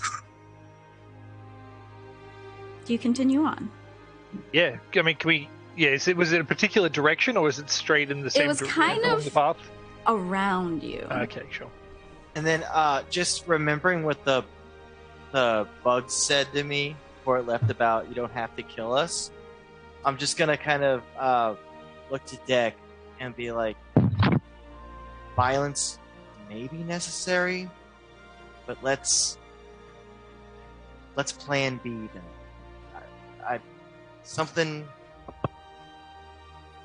I feel like there will be an option in the future. And we don't have to make it legal. Please just stay your sword until we're sure. Yeah, And Dick I light kind a of cigarette. I light a cigarette for him. Dick, looks down solemnly, thinks for a second, like, "You're an idiot," and then continues on. And marches off, forward with extra pride that he knows that he's about to kill something just to piss off David now. Sure, that golden boy. Deck, I really do think that you should take David's advice, or else I'm just going to have to find out how well you dance with the Campestretti. You want a piece of me? Come on, I've been trapped in here for ages. I've only got cigarettes. It's driving me nuts. I'm down to 14 left. I'll barely survive the next 20 minutes. You've got an issue, man. Quiet, you! You're lucky you still got your legs. I don't need my legs. I'll walk with my tails. And I, use them as, And it reminds him of the mushroom people, and he freaks out a little. He seems to swallow deeply. Okay, David, you got a point. All right, I'll stow the sword. We're all buds here, and he kind of grabs David. Like, look at this guy. All right, now walk on your legs. Look over at Trixie. Yeah. All right. If I remember correctly, the Campestretti don't have legs. They are literally just mushrooms that just hop along. I think that's what might even bother him the most, rather than the size of the child. It's the fact that they move without feet. Mm-hmm. So he probably has a thing about snakes as well. Can the mushroom folk give us the next donation? Oh, we just got $20 donation, so there you go. Yes, please. Fantastic. $20 donation. Thank you very much, you guys. Yes, the Campestretti go, we like your music. And they're going to scurry into the forest brush just for a second. And then collectively, you see them carrying an object. And roll the D100, Lauren. Okay. That is a 13. Nice. They pull out a sword that is softly sobbing and whining because it sobs and whines whenever it is touched. For you! Oh, thank you. I will pick it up. I will see that it is sobbing and whining, and I will... oh, don't worry. We'll take care of you later. And I'm going to try to put it in my pack so that I'm not touching it. And the wailing stops. Okay, good. Oh, thank God. Oh, it hurts. That's That funny. will This that will sword is also like be- the opposite of Ace. It stops whining, when you touch him. But it's the opposite for the sword. It's funny. Oi! Ace, would you like a sword? Yes. I'll open up the pack and just fold the pack out because now I'm curious to see if Ace picks up this sword. Is there simpatico between the two of them? Yes, I pick it up. It does not make a sound. I think this was meant for you, my friend. I love you, sword. I love you so much. What you're going to name your new sword? How about Deuce? Frederick. It's always... Yes, shout out to Frederick. An excellent name. And I will start playing happier music so the camp strategy are happier. Yay! And you guys march forward. Sounds like Deck is now in the front. He's at the front. He's, trying to buddy up to David after you got told off for being mean to him. Oh, Yeah, we'll lockstep into it. nice. All right. We're off to solve the riddle.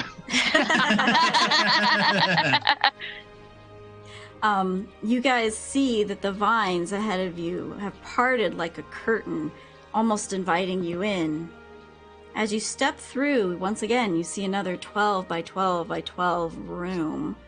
But now there's a large sign in front of you. This room is pretty much empty except for the grass and the vines and the canopy.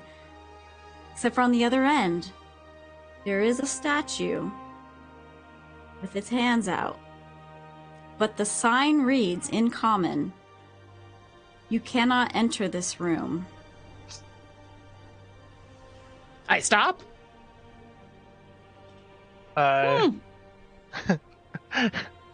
Dick pulls out his sword and points it at the sign.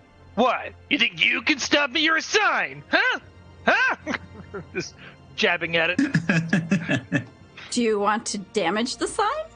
I think he'll threaten it first to see if it gives a reaction. And It's a sign. yeah, I know. He's a goblin. But yeah, no, I think Deck's gonna flip it off and continue to walk past it. All right. You walk past the sign. Yep, cool. All the way up to the statue. I'm gonna hold my action of Vine Whip. I'm gonna hope it doesn't. I'm gonna try my best not to have any of the thorns hit. But once whatever's going to happen to Deck starts happening, I want to try to whip around him and pull him back to safety. Fair. No, I'll hold it. My trigger thing is something happens to Deck for not listening to this song. If nothing happens, then. But I want to be prepared to pull him out of danger. Yeah, Deck continues to walk up confidently towards the statue. And you reach the statue. Ooh, what's it say? There is nothing written on this statue. He kicks it where the thing should be. Screw you! There's nothing on here! And he calls back to the others. You hurt your toe for 1 point of Ow! damage. Ow! God damn it! He starts hopping around. I didn't think we could break those statues. So, yeah, nothing. There's nothing on here, guys. Guys, this one's broken. The statue says you cannot enter. No, the sign says that. Don't listen to his sign. They're recommendations. Like keep left doesn't mean you have to keep left. So if we can't enter, is there a way we can exit? Is it all... it's still all, like, vines and hedges, right? Yes. Is there anything else in here? If I do a quick glance around. Give me a perception check. Unless you'd Certainly. like to investigate further. Oh my No, gosh. I can just do that. It's a 24. Okay. You walk around the perimeter of the room. You have a look around. Nothing seems out of the ordinary. All right. Jack, Yeah. come here for a second. I have an idea. All right. He'll walk back to David. I don't know. I think this room's broken. Maybe we took a wrong turn somewhere. Oh, wait. Maybe this part of the game hasn't been finished yet. Wait a second. Did someone pay for Okay. early access? Is worth a shot. All right. Look, Remember I'm how here. I What do you said- want? Remember how I said stay your blade? Mhm. Don't. Remember in the first room when you cut through a vine and entered and you came out the other side? Yeah. Maybe cut through this side and exit the room. And you Like, might are we- pop in the other side. Are we actually in a room, or is it? Yes. Okay. well, so it's like it's the again vine that kind room, of vine something like that, room. yeah, but I mean, so we are. Yeah, so we are in the room, and it's all sealed off again, exactly like Yes. before. It's just a sign and the statue. All right, cool. I'll turn around and slice it. Like, alrighty, let's do this. Stand back and watch amazing. And he Give me an attack pulls out roll. his- Ready for a natural one? I know. 15. All right, you slice at it. It immediately heals back up. It wasn't quite enough of a hit. Poop. All right, I got this. And he'll try again, Okay. and did even worse. Okay, this is much thicker than the other room. So Okay, let me try. I will use. I don't have a spell for this, and if you need any kind of persuasion, I have even less of that. But I will put my hand up against the root, and I will just ask it, like, we're trying to help. If you could just open, like, earlier, I can get him to stop cutting it. And Where I use are as you- much druid Where are you doing crafting- this? The exit, like basically where we entered from, so like to leave. Because we're To trying leave and go back Well, or go forward? I want to leave to go back to go forward. Because when he cut in the first room and he entered it, he popped out the opposite side. So if you can't enter, maybe you can try to leave, which pops you into the statue. Its hands even, maybe. I don't know. But that's an idea, is if you can't enter the room, you try can to exit. leave the room. Hmm. Like it didn't work last time, but that would get you to the other side without entering the room. I mean, it's worth a shot. roll me a persuasion check. You said nature, right? I'll Oh. do persuasion. No, I'll take it. Okay, I'll take it, a nature also check. have what's your bardic inspiration again? D6. 58, 56. D6, yeah. So nature.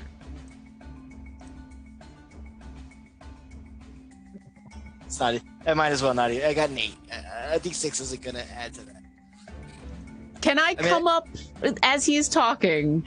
Can I come up and at the very last moment as he's saying this, I'm going to speak in Sylvan and I'm going to say, I mean, I got the sense that you are not as happy to have the Fae here as they like to think. So we're just here to help you. And I'm just kind of offering the help action. So reroll. If Hope lets me. If that's helpful. Or I can roll a persuasion check. That would be better. That Lauren, would roll be me a even better. persuasion, and if it's good enough, we'll get another nature roll from David. All right.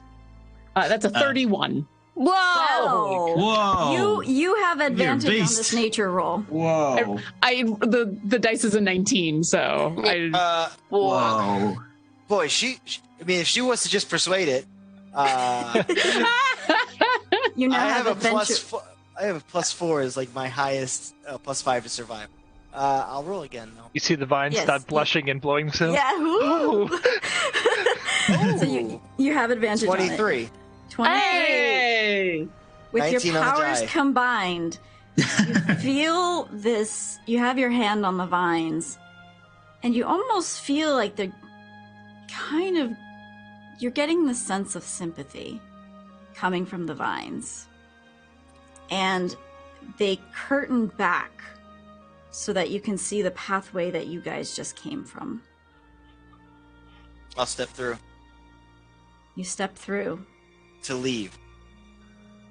and you are in the darkness of the pathway. I didn't come out the other end like the first room. No. Well, maybe Is you it should this- just try going around, and he's calling through the vine holes. Just walk around the cube. You're fine. Or walk backwards. Or climb over it. Oh. Is it still open? Anyone feel like we're going on a bear hunt and we can't go over it? We Yeah. can't go under it. Have to go through it. Yeah. All right, everybody. David has found us a nice exit. Let us proceed in an orderly fashion. All of you Campestari, please get in a nice line, and here we go. And I'm gonna try to lead everybody to follow Yeah. David. Buddy system, guys. Everyone hold hands. Remember who your buddy is. We'll flip off the sign as we walk out. All right, you Okay. guys walk back through the room and into the pathway. Nice. Yep. And Can we? Yeah. go on. I mean, is there a way around it? If we look to the sides, is that possible? It is extremely difficult terrain, but I won't stop you if you want to try.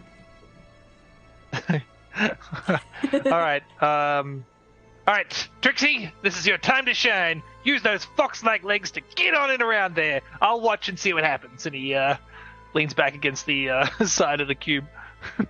Get on and around what?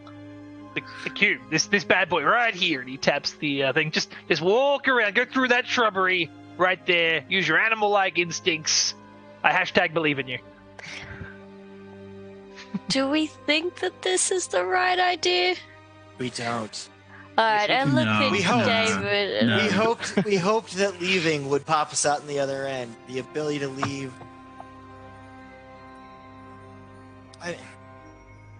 Can I expend a lucky point to call out to our viewers and see whether they've got any idea what to do? Because I am stuck.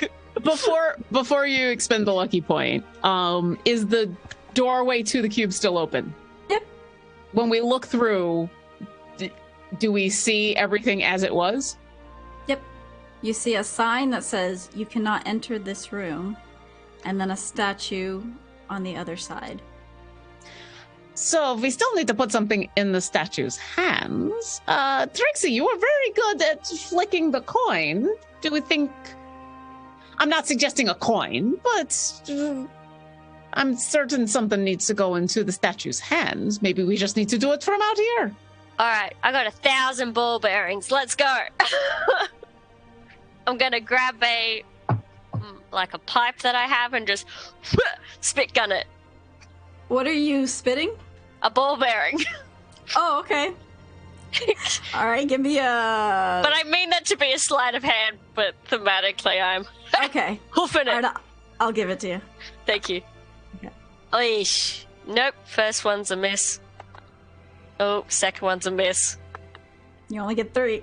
Oh, third one is a 23. So I'm just like, as if I'm just. You see the first one goes wide and kind of gets absorbed by the vines. The other one just boonk and like hits the head of the statue and bounces off. And the third one goes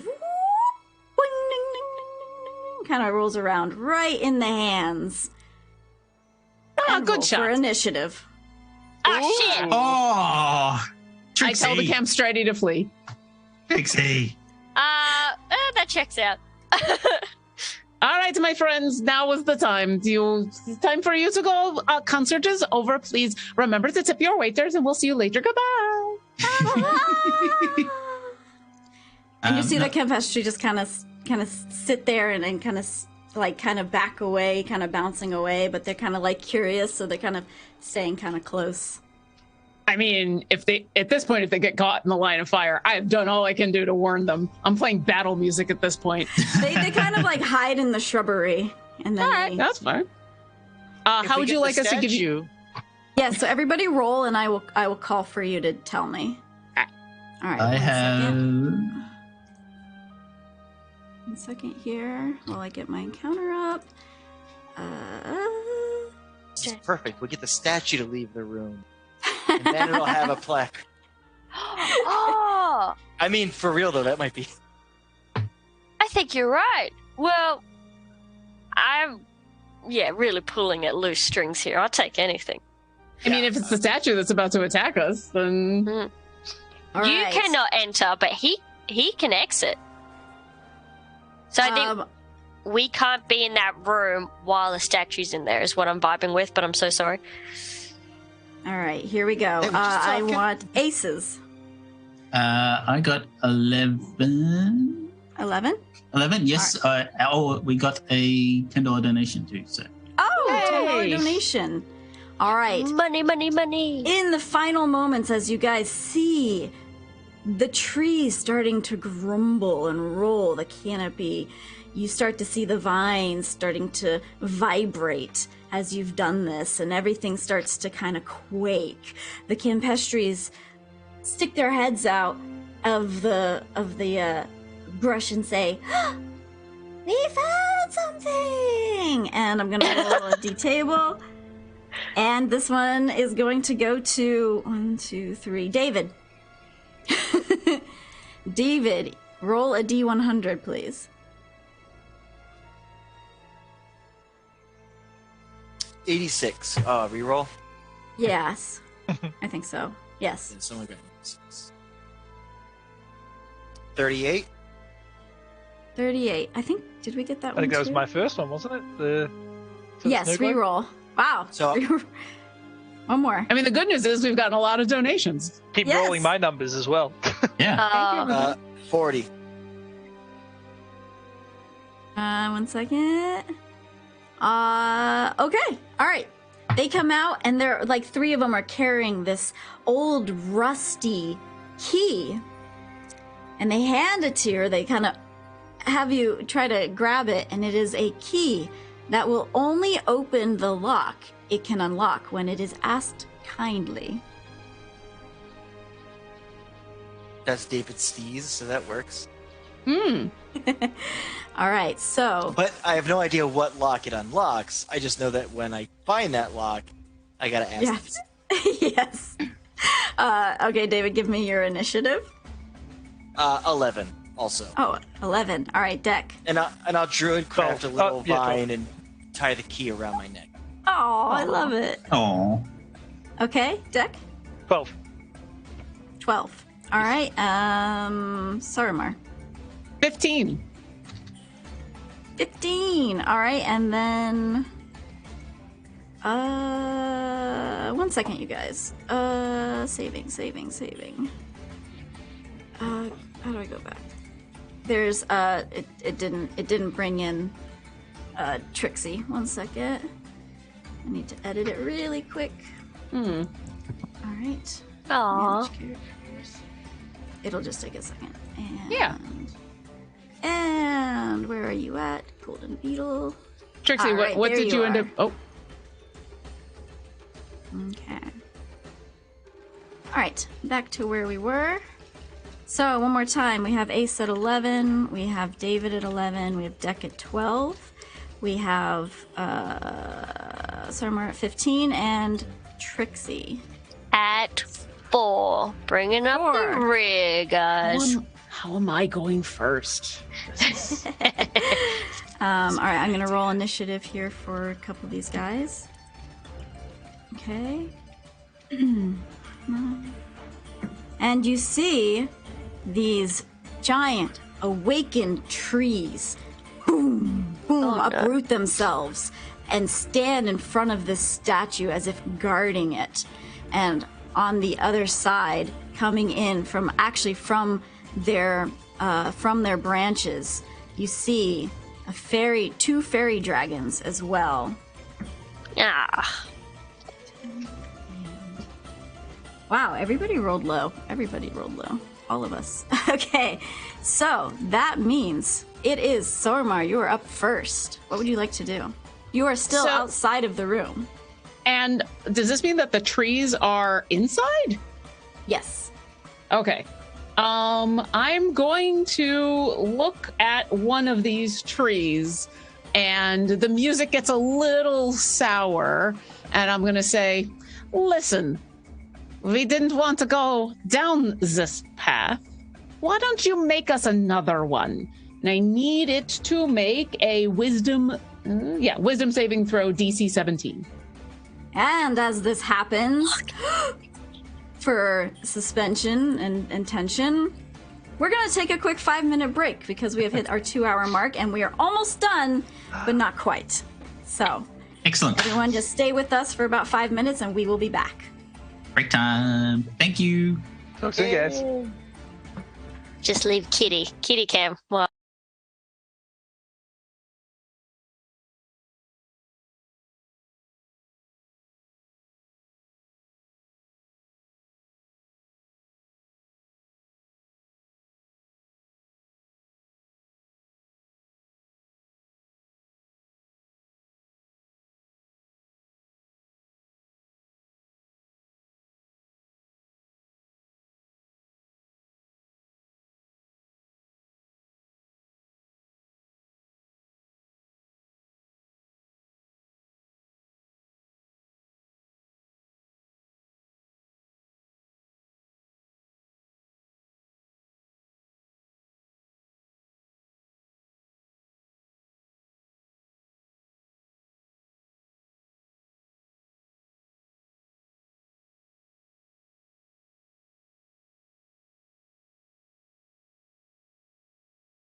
Okay, we are back. Right. And front. We're all here. We're all here. We're all directions. yeah, we survived the break. Good news. Yes, thank you for hanging with us. And we are going to come back to a fight. Let's do this. Battle music away. All right. Anyway, yeah. So we had just had Sorumar. I need to make a saving throw of some sort. Yep, I said some nasty words to one of the trees, and they need to make a wisdom saving throw DC 17. All right, wisdom saving throw. They fail. Perfect. This tree is only going to take 5 psychic damage because I rolled really low. However, the thing is going to happen because what I cast was Dissonant Whispers. So on a failed save, it takes the psychic damage and must immediately use its reaction, if available, to move as far as its speed allows away from you. It doesn't move into obviously dangerous ground. But what I'm hoping is I specifically targeted one of the ones that was to the side of the statue because I don't want it to try to go through the statue. But I want to see if I can make it run through the back wall of this cube. Because it's a tree. Why not? All right. How much damage does it do? It was only that 5 psychic damage, whatever I just rolled. Okay. Yeah, 5 psychic damage, but like I said, it has to immediately move as far away from me as possible. Hearing your whispers, I believe you said, is just this tree starts to shake and leaves are starting to fall off of it from its violent shaking, and it just turns tail and bolts into, as far as it can, into the vine wall, knocking it prone and taking another 8 points of damage as it is now knocked prone.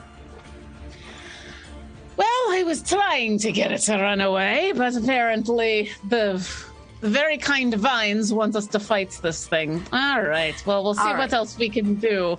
else You know, I do a bonus action real quick. You know, Deck, we've been making you hold your sword back all this time.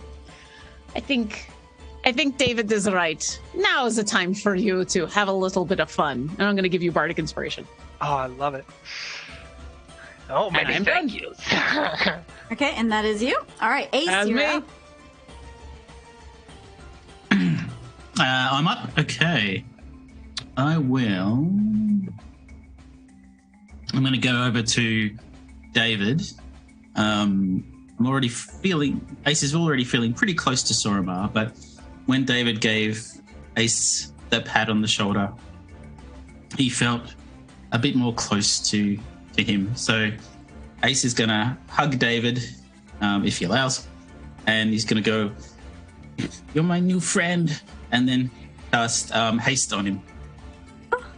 Nice.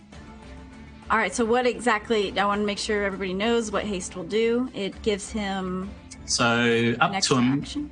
a minute, target speed is doubled, +2 to armor class, advantage on dexterity saving throws, and an additional attack. Yep, okay. Perfect. Wow, that's very nice of you. All right, so that is an action. Do you want to do anything else? I'll kind of move to the back after that. Okay, so you're moving away from the danger. You have, with your movement, you could move successfully to the very back of the room. That's probably what Ace would do. Okay. All right, wonderful. So next we are on to David. Are there any fireflies in this, like bugs in this room at all? Roll a perception.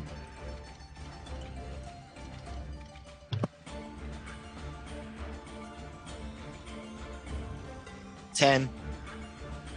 You see one firefly. I'll look to the firefly and I'll apologize and tell it to run. And as I kind of look away, like a fire, like a line of fire, just comes down next to David as his spirit walks out of the fire and manifests and goes, "Sometimes, David, combat does have to happen." And as it manifests, it throws 3 bolts of fire, and I will cast the thing that shoots 3 bolts of fire. Fire. Sorry. No. Magic missile? No, I just No, you- Burning Hands, Scorching Ray. Scorching Ray. Scorching Ray. All right, and who are you targeting? We We have 2 fairy dragons and 2 awakened trees. One is knocked prone. I'll do the fairy dragon, I guess. Okay, so 1 fairy dragon for all 3 hits. Yeah. Okay, perfect. Roll, what do I need to roll? Is it a roll attack? No, it's a roll attack. Yeah. Okay. So I think I need 3 of them, right? Yep. And you get an additional attack from the haste, don't forget. I think is that additional attack or a melee attack? I get an additional. I think it has to be melee. Um, Double check though. Yeah, it's a one weapon attack only. Yeah. That's all it says. Okay, so my first is a 15. That matches, yeah, that hits. Yep. Okay, so that is 2d6, and then I'll add a d8 because I'm magically fired. Nice. Okay, so that's 12 damage plus...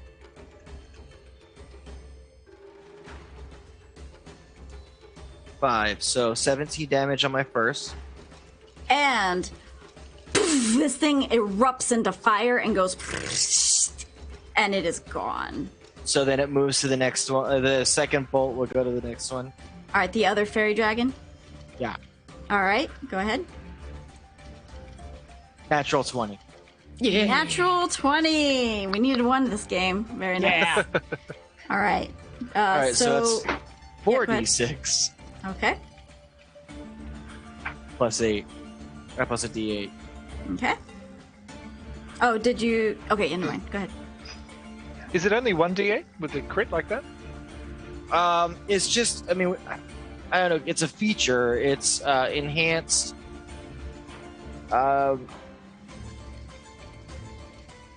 roll a D. Gain bonus equal number rolled on 1 damage or healing. Whenever you cast a spell, it deals fire damage or restores hit points while your wildfire spirit is summoned. Roll a D8 and you gain a bonus equal to the number rolled on damage or healing. So, yeah. So I think it's just 1. I mean, Okay. it can be 2, but that feels like overkill. 13 points of damage. All for my right. crit. All right. And that's the total damage? Yeah. This thing is on fire, but it is still there, and it is... But it is still flying, and it is angry. How about one more Gan? Okay.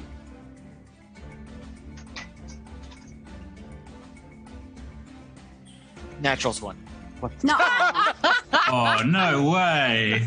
All right. Whatever your damage is, it's going to be more than enough that it's got 1 hit point. I'm going to say you got it. Nice. Again, the second Scorching Ray just goes poof and just bam, like this like explosion as the fire, this fairy that is on fire, this dragon that's on fire, and then hits another. It's like fire hitting fire just causes this explosion, and it is obliterated.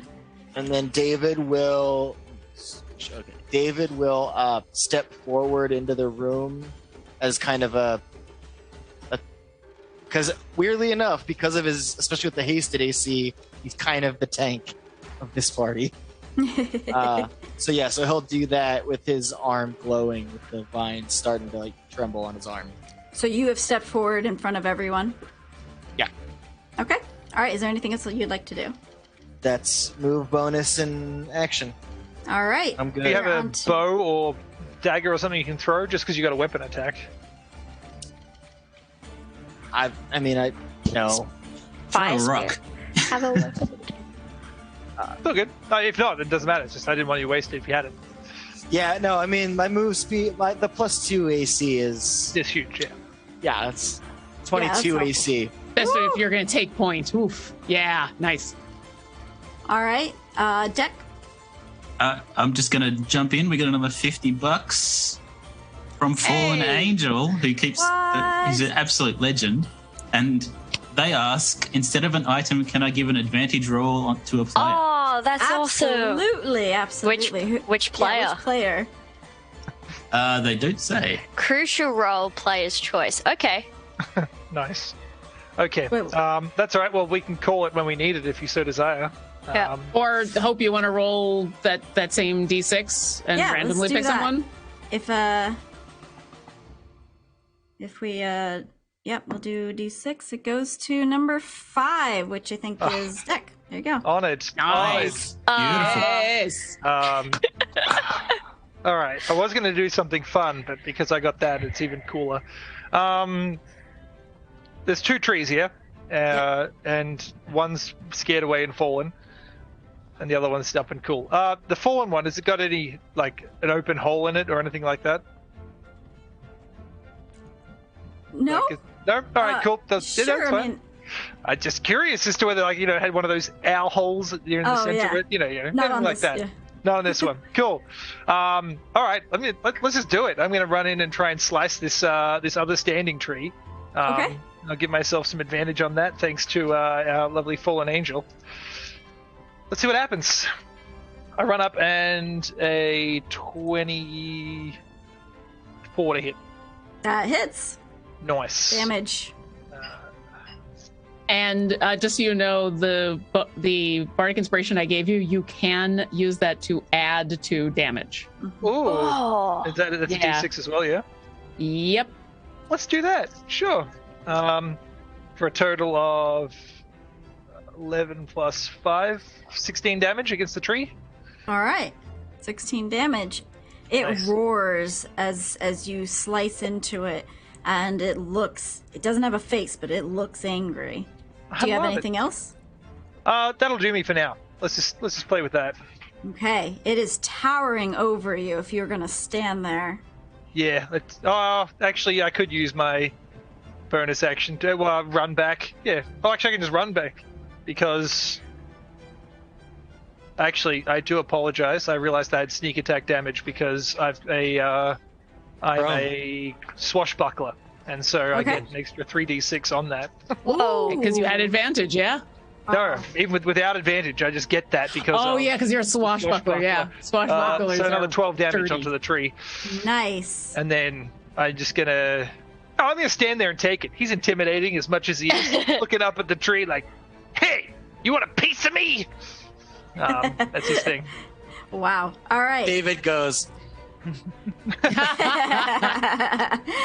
All right. That one is dead. All right. We have an awakened tree. This one is prone, so it'll take.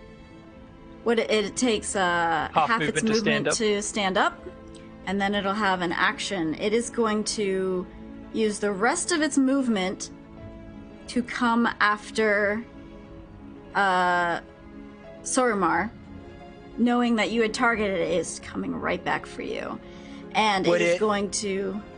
would I get an attack of opportunity since it would kind of be passing by me to go? Because I stepped in front of them, and it's I'll a big give it to tree. you.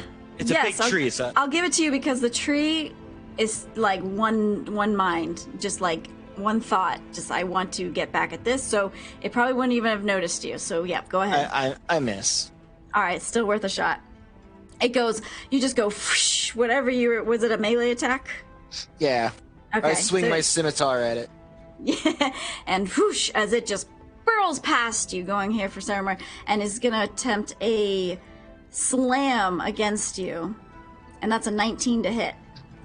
It would hit, except as it raises its big trunk at me, I go, "Really? You are such a brute." Silvery barbs. They need Hey. to roll again and take the lower roll. It's a 13 to hit. That is my armor class, so it will hit. Okay. And I'll look back over at as I say that, I'll lock eyes with David and give him a little bit of a nod, like, "Hey, thanks for trying." And you now have advantage on the next attack roll, ability check, or Wait. saving throw that you make. Wait, did it hit you? Did it hit you, Sorumar? It hit me, yeah. Yes. Can I- Well, can I do a reaction then? Ooh. Ace is gonna go, "No, Sorumar," and does a projected ward, which is his arcane ward, to absorb the damage that's gonna hit you. Nice. So do you take the damage or is it just absorbed? So it's like a magical shieldy thing. So the shield ward takes the damage Okay. up great. to a certain point anyway. All right, that'll be 10 points of damage to the shield. Is the shield Okay. still up? Yep, still up. Okay. Takes all the Great. damage. Nicely done. All right. I look over at David, give him a nod, and I'll look back over at Ace and give you a kind of a wink, and then back up at this tree and go, "You should have run." And Trixie, did you say you wanted something? Oh no, he did a thing, so Okay. it's all good. Okay, great. Then we are now on to... That one's dead. Trixie, you're up. Oh, I'm so sorry. What is left? You still have both trees. The fairy dragons are gone, burned to a Oh, both crisp. fair. Nice. Amazing. Well, my tails will come up and they will sort of like whirlwind around and create this kinetic energy and then hit two of the tails together. So then the spell duplicates and I'm going to twin cast Chaos Bolt. Oh. What does Chaos Bolt do? You hurl a warding mass of chaotic energy at one creature in range, but because I'm twin casting it, it will be two creatures. Make a ranged spell attack. On the attack, the target takes 2d8 plus 1d6. Choose one of the d8s. And then I roll to see what damage it turns out to be. Okay, so And- first I need you to roll on your table. Yes. Do you want me to roll two because I'm effectively Yes. casting it twice? Okay. Yes. So. and we got another $50 from Anonymous. Oh, Hey. thank you so much. Oh no! What'd you I get? got a 2! Oh, so nothing happens. No, because Oh. my DC is currently 2. That's 'Cause, like- that's for her wild mage magic. Oh, Bad really? things happen. Bad things happen. All right. I'm The not spell- It's not deciding. bad. It's not always Can- bad. Can we use that donation that just came on in and give you advantage on your wild magic rolls? I think she actually wants kind of it. want Yes. to have. Yeah. Is that okay, you guys? All right, I'm gonna roll Now a let's do this. D100. All right. It's a D100 wild magic table. Okay, 55. Oh no! What happens? Can I spend a lucky point to re-roll that? You can. You asked for this. Yeah. you did. Bring it on for this. Bring it on. Bring it on. Let's do this. So all the hair slowly falls off Trixie's ears and Trixie's tail, and she loses all of her hair. You look like a naked mole rat from Kim Possible. Okay. Now I've just got these weird stubs. You're like a Sphinx cat. Oh God, you're adorable. Yes. Oh god! All right. Amazing. And then for the second spell, it doesn't go off, so I'm back to DC 2. And then 2 different attacks, and I'm going to cast this at, why not, 3rd level, so I can do extra damage. As a side bonus, we just reached our goal. Oh my god! It was an anonymous donor, so we need to figure out what to do with this last $50. We're not going to roll on the trinket table, so maybe we do another advantage. So after the 50, we got another 20, then we got a 23, and then we got another 10 from Fallen Angel. Oh my gosh. Fallen Angel's given so much today. Like, just shout out, absolutely.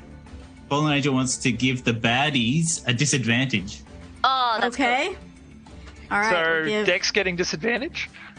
All right, so we have 2 disadvantages coming from the 1 donation, and we have I don't know who else donated. We have a 50, a 20, and a 23, and then we had the 10, right? That the 10 was taken care of with the 2 disadvantages.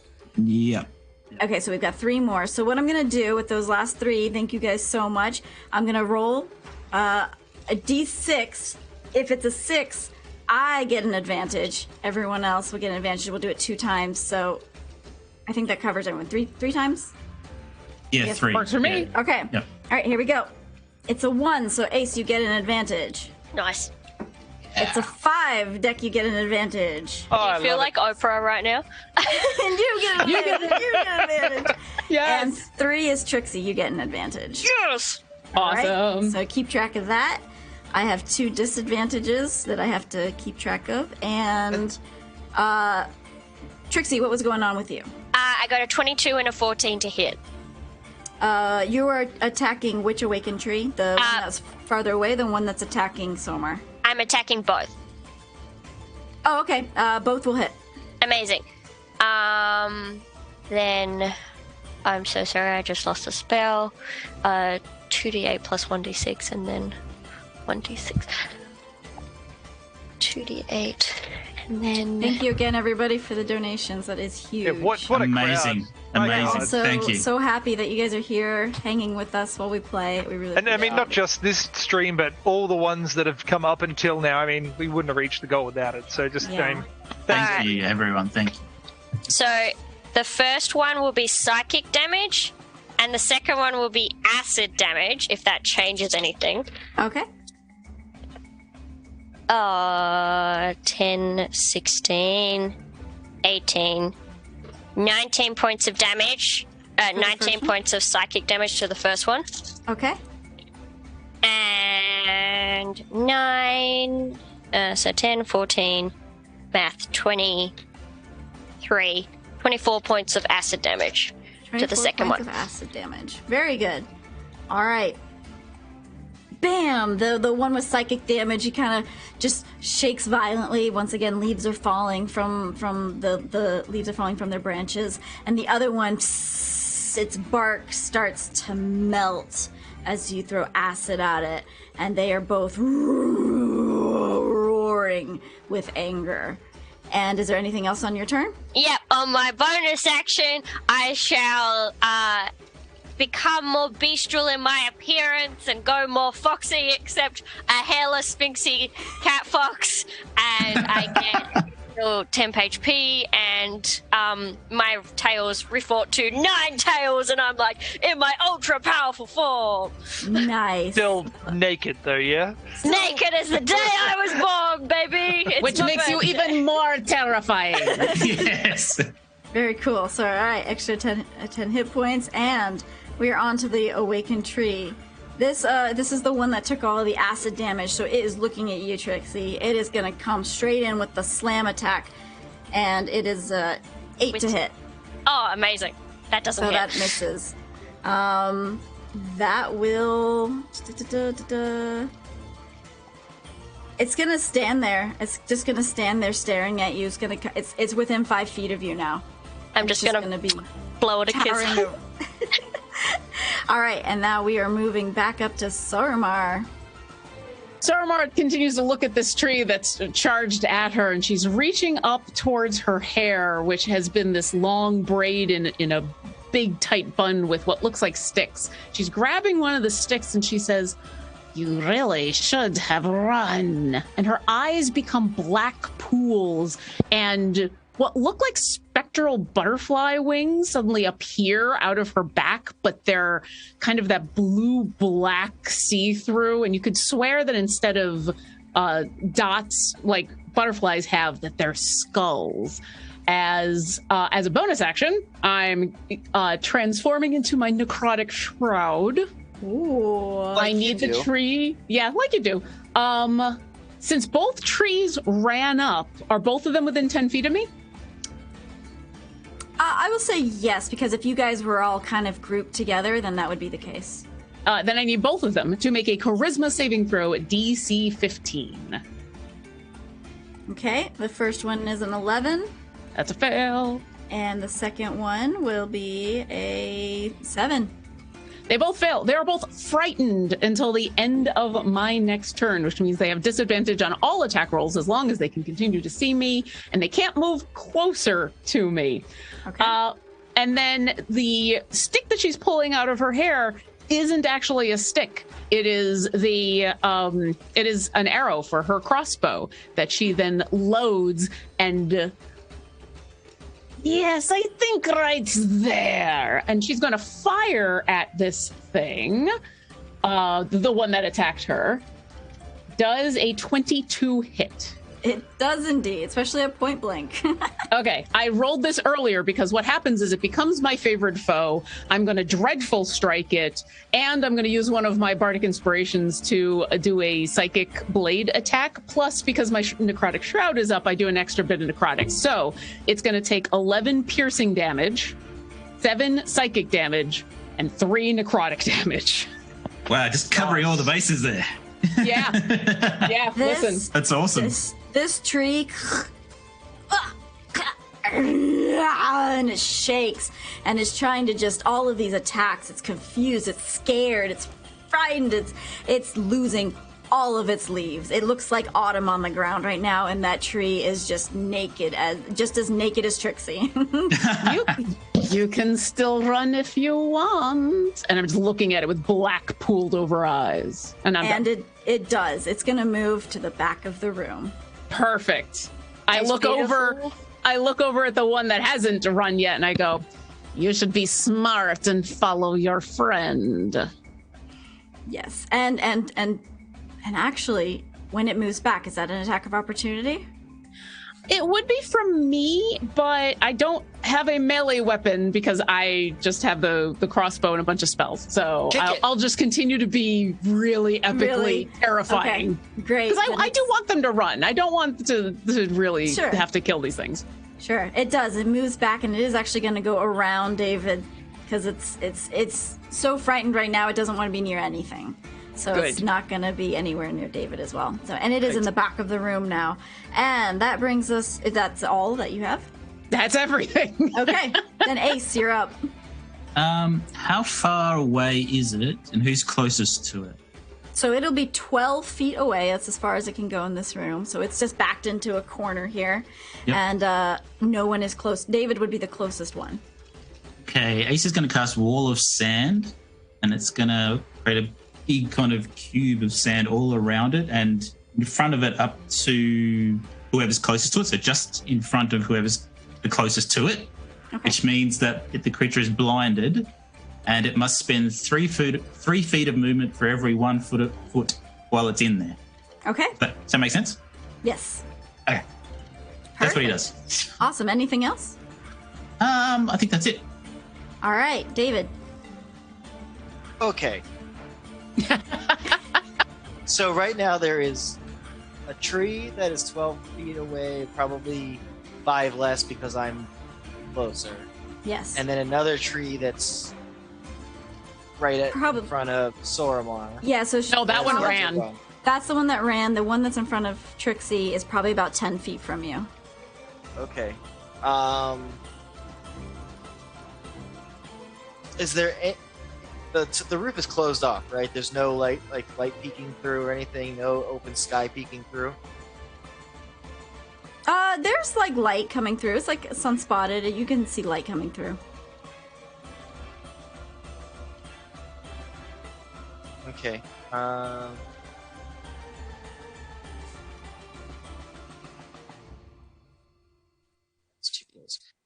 Yeah, so I still have the scimitar in my hand, so I'll hold the scimitar up and I'll peel away a second scimitar made of pure fire.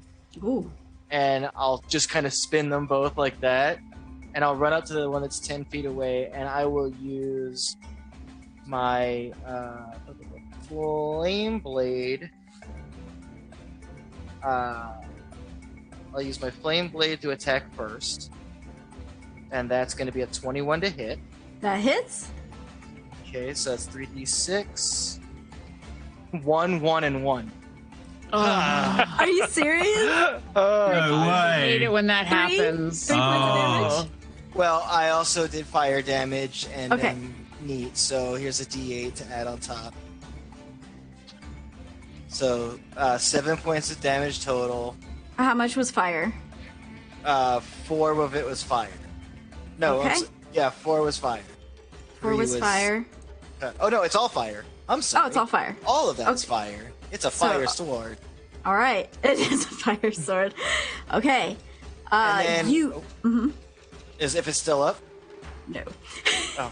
You come charging at this thing with was it 1 flame blade and 1 regular scimitar? Or? Yeah, I only hit with the flame blade first. Okay, you come in charging with that fire and you slash into it and you stab and the tree just erupts into fire and it just burns to a crisp in matters of seconds and it just goes and just as a poof of smoke it is gone. Nothing Okay. left of it. And then with like a newfound like battle confidence, David will kind of like skip and dance towards the other one, and as he's getting closer he'll spin around and take his hasted strike with the regular scimitar. Okay, so this other one is completely surrounded by sand, so I think that if you go in it, you're going to be blinded. Is that right? How does that work, Ace? Does it work like that for your ally as well? Let's just have a look here. I think so.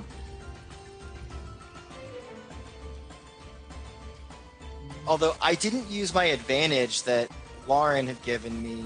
All right, so here's what Right. we'll do then. You can Straight go roll? in there straight into the sand. You are feeling feisty. Yeah. You're feeling confident. You go into the sand. You are blinded, but you're still going to get advantage on this attack. Even advantage? I was just Sorry, no, straight- disadvantage, advantage, cross out 1 attack. Oh, that makes sense. Yeah. Do it. 21 to hit. That hits. Yeah. Damn.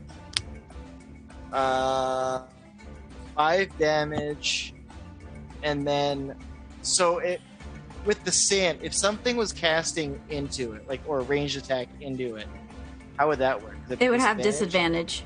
Okay, so as I get that slice through, as I'm spinning, I duck down, and as my bonus action, Spirit David will open his chest up, and a flame seed will shoot out. Ooh, is that another melee? Or not a melee, is that another? No, that is, I think it's I gotta see, it's the Wildfire Spirit's ability. I think it's the ranged spell attack. Was Yeah. that first damage? Was that just your scimitar? That was just sword. This is fire, Okay. though, Okay, this is fire. if it hits. Flame Seed, where are you, Bubby?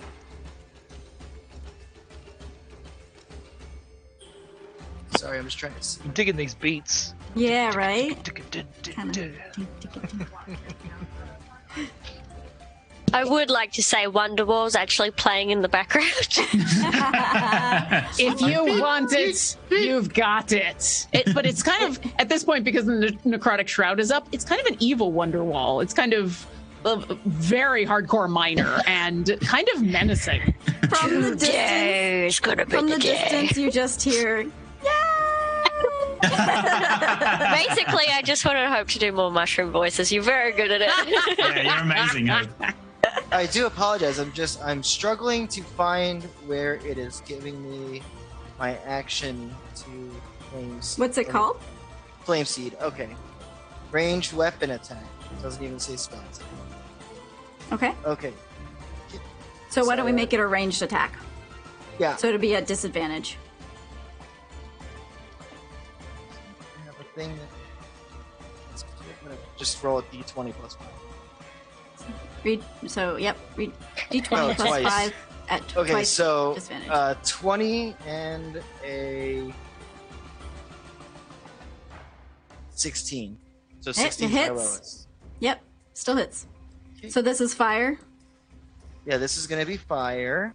All right. Where are you? I swear. Come on. I apologize. You know what? He only had 1 hit point. So tell me how this happens. Ah, Okay, so as I do that slash, it's going through the sand and it's splitting the sand. Like the blade is like pulling like a curtain of sand up, leaving just this little pinprick. And as he ducks down, just fire just goes right, like almost looking like it's coming out of his head. But it's just because the fire was already shot, and he just turned and curled under, and it just went like blade fire. That split And- second, there was a. In that split second, as the sand parts, this fire just darts like an arrow right into the heart of the tree, and the tree just explodes into ash and smoke, leaving nothing behind. Congratulations, you are out of initiative. Clap, clap, clap, clap, clap. well done. And Well David's done, just like David. staring at his weapons like. Very good. You guys have now had this battle, and you still see this room with the statue. And the door to the going back is still open. What would you like to do? Deckard kind of looks around after, all the damage and then sees the screaming things begging for more music. He's like, I think I know what to do. And he goes over and try and picks one of by their little head thing. It's like, ew, ew, ew, ew, ew, ew, and then climbs up the statue and places it on the hand of the statue. You have now placed how do you say it, Lauren? Campestrati? Campus, I think it's Campestrati, but once again, whatever you say Campestrati. goes. You have now placed a mushroom creature into the palm of the statue, where the riddle was, you cannot enter this room, for it is a mushroom. Oh my The god. statue is gone. The Campestri falls down to the ground, and the entirety of the back wall of vines parts. And you guys see before you a vine throne and an Eladrin sitting with a golden beetle in a cage on his lap. Or on her Throw my lap. flame blade at her head. As the Roll for initiative. statue disappears, Deck lands on his back and the mushroom just falls onto his chest. Like, "Ah, get it up! Get it up! Ah, Ace picks it up. It's cute. It's cute. Oh god, it's gonna kill me. Oh my, you've done such a great. I knew you could do it. Ooh, how do you feel? Horrified. It wasn't too scary. Right. See, it was just a game. Except it included you using the woods to attack us. Well, I mean, you got it wrong. I said there would be consequences. There But were you came out consequences. fine. We did, but the forest did not. All right, well, Here. And I'm very slowly walking up to this Eladrin, my eyes still black. Oh. The Eladrin doesn't regard you. If you'd like to do an intimidation, you can. Not yet, Okay. but I'm about to do something as we're chatting. Okay. But yeah, she's just slowly walking up still, because the necrotic shroud lasts for a minute. Okay. Dex is just lying on his back, and she's just like, just take the beetle. Just get it. I want out of here. Well, you know, fair is fair. You guys beat my game. It was fun, though, wasn't it? I had fun, at least. Don't I trust you? I You know mean, what? do you have those clothes? That's a more horrifying visage than what you were wearing before. And just back to the naked Trixie. I'm wearing clothes. I'm just hairless. Yeah, but I'm just seeing so much skin. I just. Rude. Fine. This was all fine. I promise I'll put everything back. I'm going back to the Feywild anyways. It's so much more fun there. You guys are a bore. And you start to see And you promise to never return. we didn't agree to that. And at this point, since it's been probably a minute of this chat, I'm going to use words of terror as I come in very close to this Eladrin and I say, you've hurt the forest with your games. You will promise to never return. And I needed to make a wisdom saving throw, DC 15. I will say in advance, if it succeeds, I'm going to use silvery barbs. Also, if it succeeds, it's not aware that I did this. It just thinks I'm being really intimidating. All right. What was the save? Wisdom DC 15. Can we use don't one of the forget you have some disadvantages? disadvantages. Yeah. Oh, I never used the disadvantages. I'm so Yeah. sorry. It's 'Cause okay, They use them didn't now. really get a Timing is chance. Timing. The timing is perfect because that was an 18. If you want to save your silvery barbs if this disadvantage goes wrong, and do Sure. another roll. That is an 11. It fails. That's the disadvantage. Excellent. They are frightened of me for an hour unless we attack it. And so I just get very close and I say, promise to never return. Of course, I wouldn't dream of it. I mean, Say it. I promise to never return. Good. Does that make you happy? You can step back, you know. David's eyes looking almost as dark just comes up and grabs the cage that the beetle's in without a word. Just grabs it, turns away. You guys are no fun anymore. Fine, you can have the forest back. And the Eladrin disappears, and you start to feel a sense of darkness just lift from the forest. Nothing has completely changed yet, but you can feel there's a sense of healing coming from the forest now that this Eladrin is gone, and all you are left with is a beetle in a cage with a lock on it.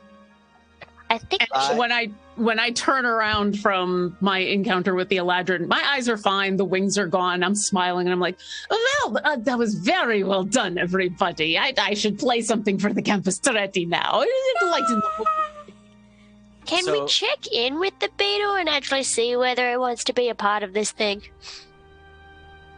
Yes, but first I'm gonna hold the cage and look at the keyhole, and I'm gonna reach down and grab the key that I have, and I'm gonna like hold the key up to my face and like whisper to it, basically saying like, I can't undo what I have done to the plant life here, but I will spend as much time as is necessary to make up for it.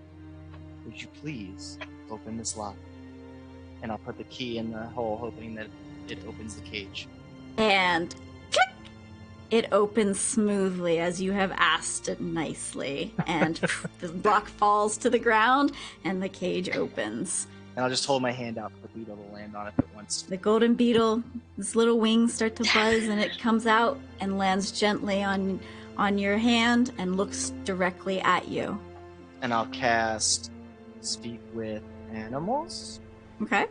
on purpose for the first time ever.